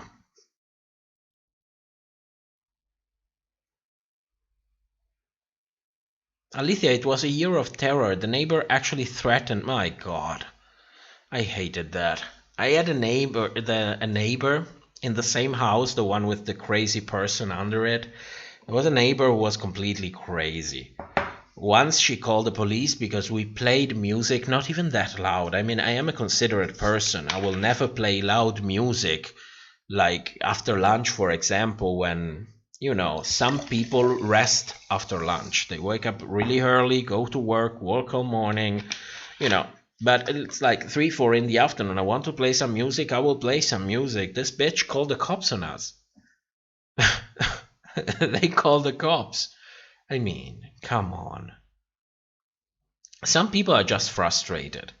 You know, I reached a point in my life in which I realized some people are just frustrated, and they will take that frustration on whoever is available to take that frustration, because they don't have the ability to manage it, to express it in an healthy way, to chain it, put it into work and achieve something with it. They will just spit it out like venom on other people. So, you know, I reached a point in which I don't really give a shit anymore.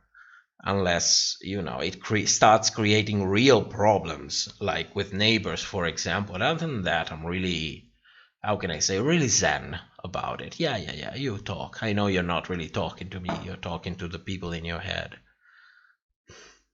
Andrew says, Tamisha is just bitter because Candy said they were no competition on the last episode when Simone...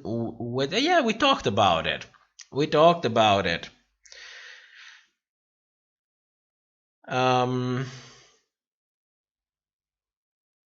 Fantasia, they have enough queens to do a first out all-stars and take out the ones that have already had extra seasons. Shangela, Vanjie. Yes, they have the cast. It would be amazing. I would live for it. I would absolutely live for it. We need it.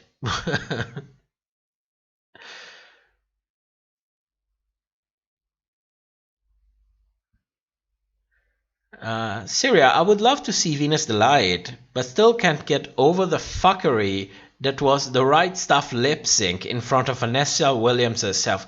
That was, Syria, that was, in my opinion, the worst lip sync that we've ever had on any season of the show.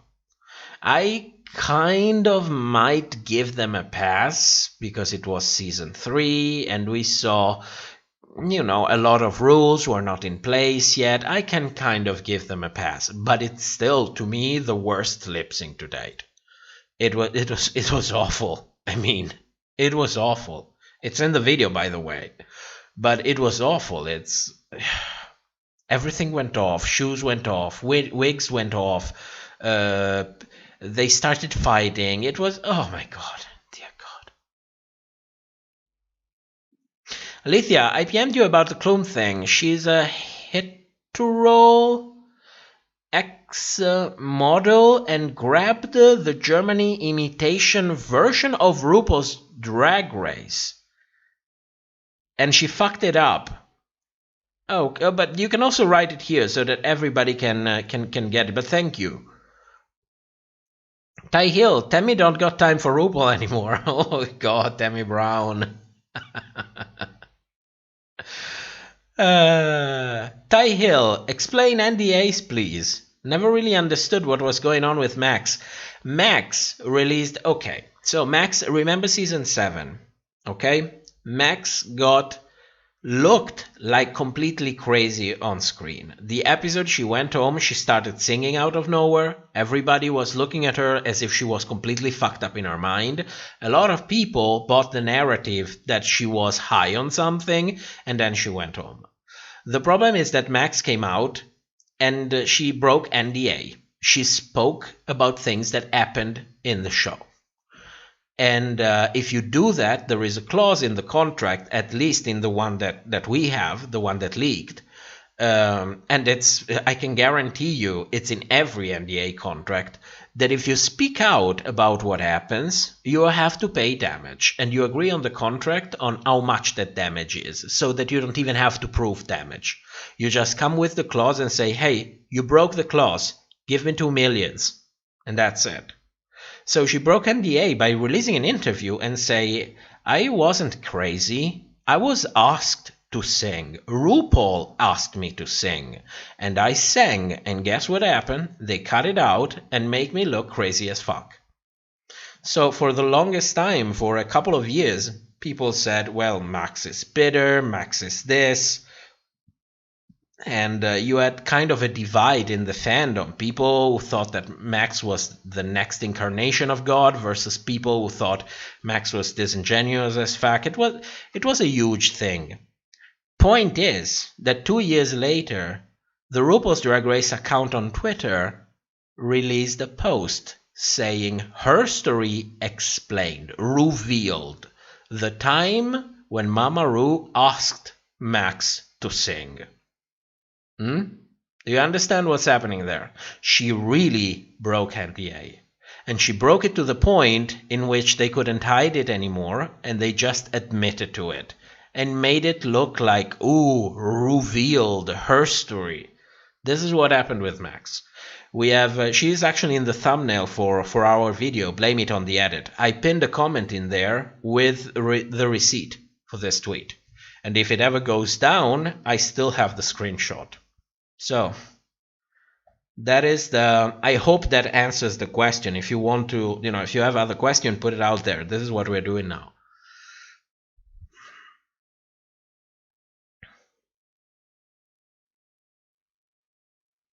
Lena Clark, English language, no, oh, thank you. Thank you. Race only refers to different humans. Different types of dogs, cats are breeds. Oh my god, thank you. Yeah, you see, it's breeds. different races of dogs. Oh my God. I can't imagine if you are like English, native English, and you hear me speaking, how much free passes you're giving me. But thank you. I appreciate feedback. Give it to me, especially when it comes to language, because I basically learned English a little bit from school and then from media, by myself without any sort of kind of direction in that way. So it's welcome. Don't be afraid of it. Correct me. It's not a problem.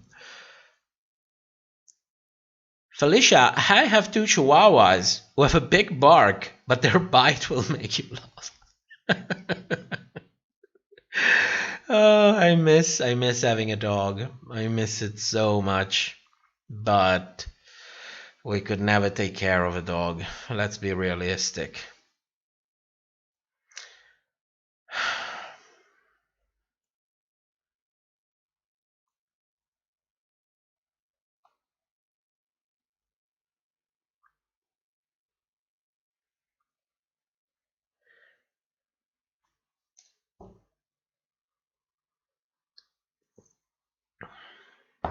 Ty asks, when do you think they're going to start reusing runways again? When they run out of ideas or advertisement. Especially advertisement. When they did this runway, I was honestly waiting for someone, because the runway theme was like bags for days or something. And I was like, I hope somebody is going to come out as bag of chips. I really hope. It would be great. It's self-referential. You can even do bag of shits if you want to refer to the read, And it would have been great, like so innovative in a way, so out of the box. But they had great ideas for that. I liked it. I didn't like the second part of it when they actually had to shill for Mr. Beaver or whatever. And I like the suing part of it. But yes, I hope that asks the question. It's also 2 a.m, so I'm going to ask the way I ask. Blake Robinson, do you watch any other RuPaul's Drag Race channel and will love a collaboration? I would love it as well. I would love to start having guests for the show from other channels. The problem is my equipment is not strong enough to support having an income from another connection and then stream both of them in the same live stream. So until we will finally manage to update the computer and the microphone, the screen, the basic stuff for the channel. But, until we get a proper desktop to work on the channel, that's not going to happen. That's the sad part of it. I was offered to record a live stream in order to work within the confines that we have. But, the point of a live stream is that you're live, you are talking live. So for me, it's not really rewarding if I record something like a podcast and then transmit it live and just chat with you while my voice is talking. It doesn't really make that much sense to me. Yes, work. Did you see the chocolate milk accident? I saw it. Oh, I saw it. How did that come to you? My God.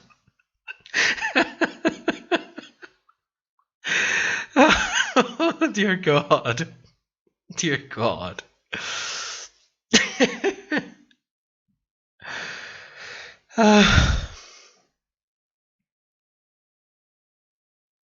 Dixie, my neighbor poisoned all of my 5 cats. I have to live beside them for 25 years. They finally moved last year. My God, that's horrible. That's horrible. I'm sorry. I'm so sorry, but didn't you sue them? Didn't you do something? I think that if something like that happened to me, I needed to have someone next to me because prison is coming. That is for sure. Minimum a good night. The police station is coming. Dear God. You know, when I was a kid, somebody poisoned my dog. It was not intentional, but they were trying, I think they were trying to poison the cats, the feral cats that were living in the neighbor. And so my parents were taking out the dog, and the dog basically got a bite of poisoned meat. And good thing they realized it immediately. They took her to the vet induced vomit. I think she gave her active carbons, which really helps in this case. And the dog survived, but you know, I know the feeling. I know the feeling. It's really awful.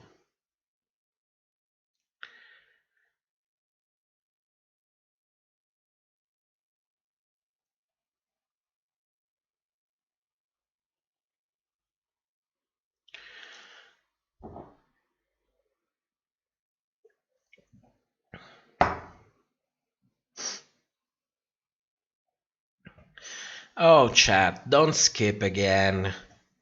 YouTube.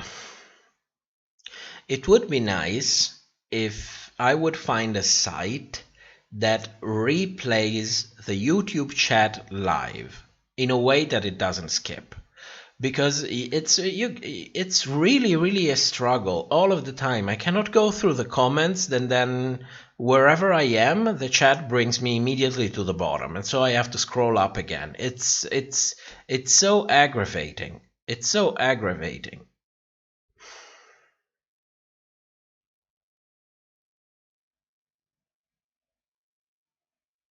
SGW, thank you for the info, Max. You're welcome. You're welcome.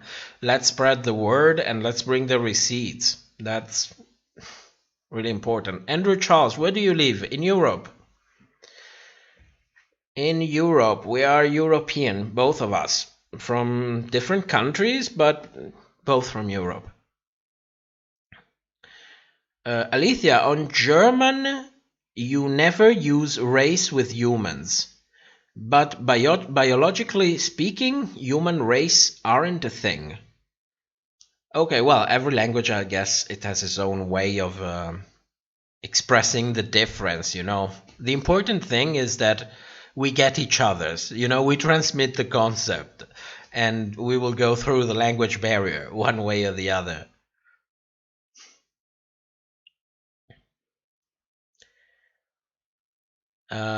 Lena, for her bag look, Kamora was going to be douchebag.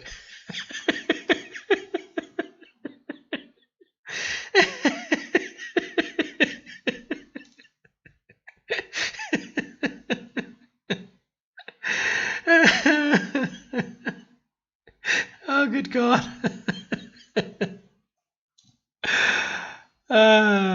Popsicle, this has been an enjoyable evening. Thank you, and looking forward to next week. Thank you for coming. I'm happy you enjoyed it. I'm enjoying it as well. I'm living my best life. I'm feeling like a complete faggot, if you know what I mean.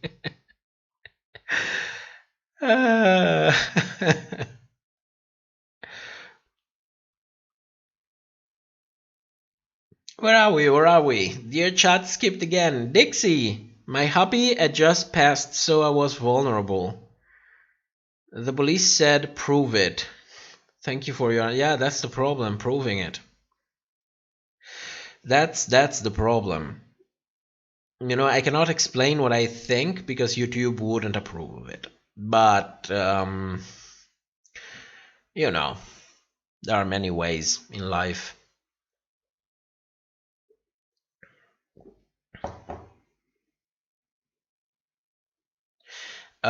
Yes Work says, I noticed that you are from Europe because you have the same time like me here in Germany.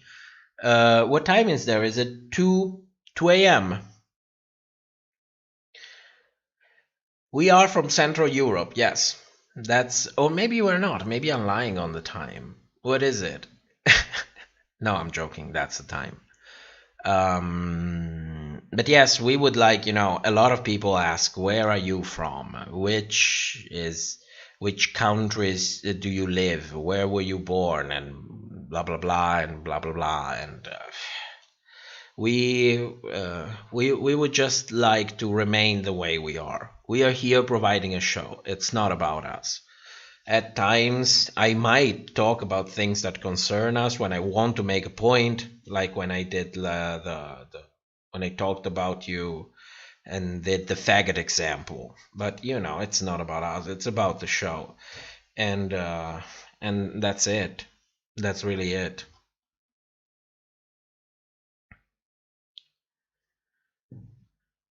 Dixie, sorry for being. Come on, Dixie, shut up. That's fine. I mean, it's a reality. People need to know it. Shit like that happens.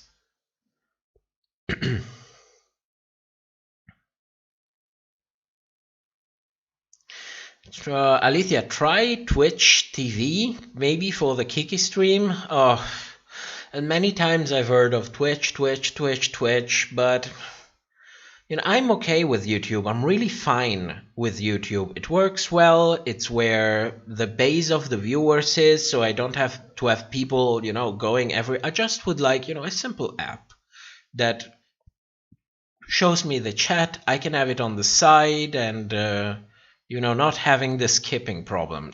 It's as simple as that. Really, it's really as simple as that.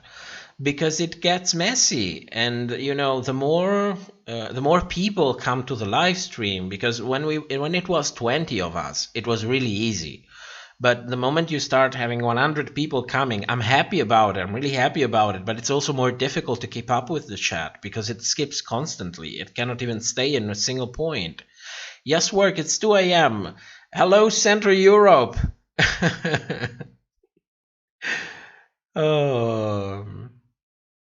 Dixie, I have to see that on Instagram she has a YouTube channel. Oh, what are you talking about?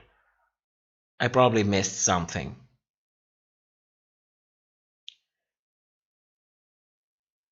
Yeah, I probably missed some comments.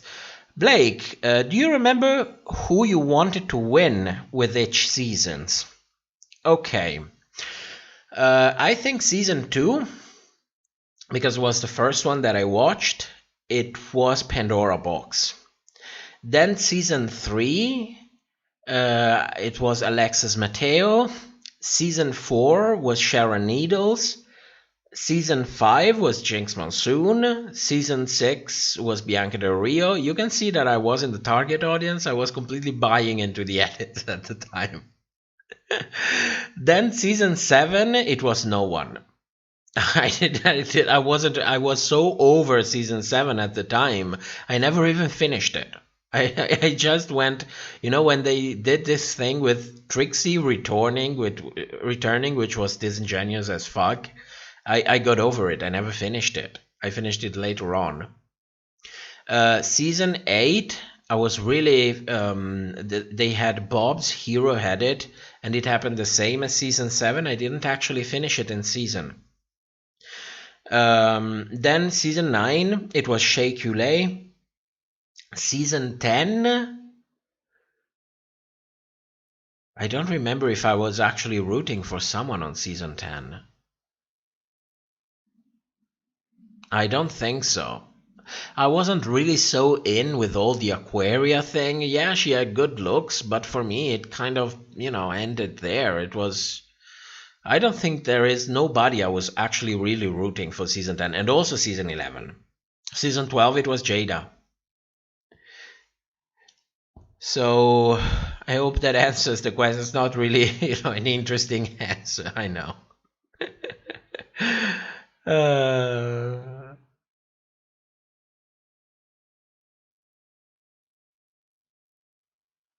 Alethea says, I don't know how Twitch goes with fair use, but the chat is better. Well, at this point, almost everything is better than whatever we are getting on YouTube.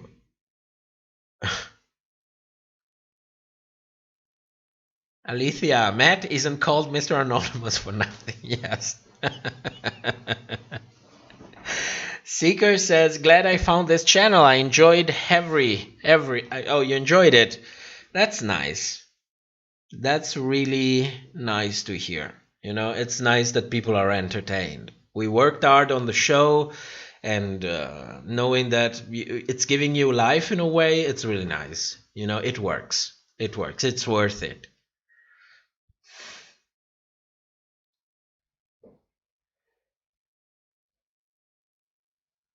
Yes, works as it's his right to stay anonymous. It doesn't work for World of Wonder. Yes, right.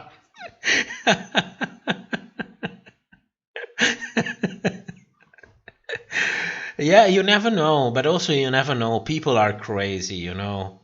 And I think that anonymity is not a blanket for you to do whatever the hell you want.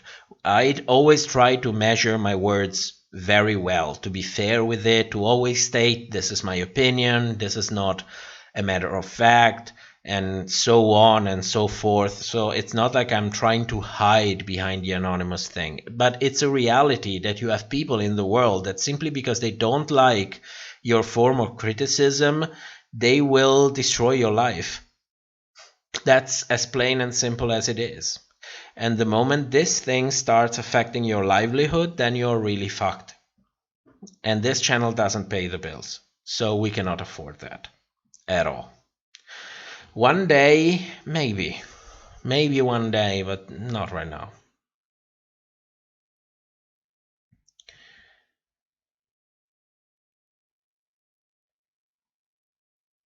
Alethea, you accidentally closed the chat, for example. Oh yeah, one time it happened. Seeker, I like your pics. We must be of the same age.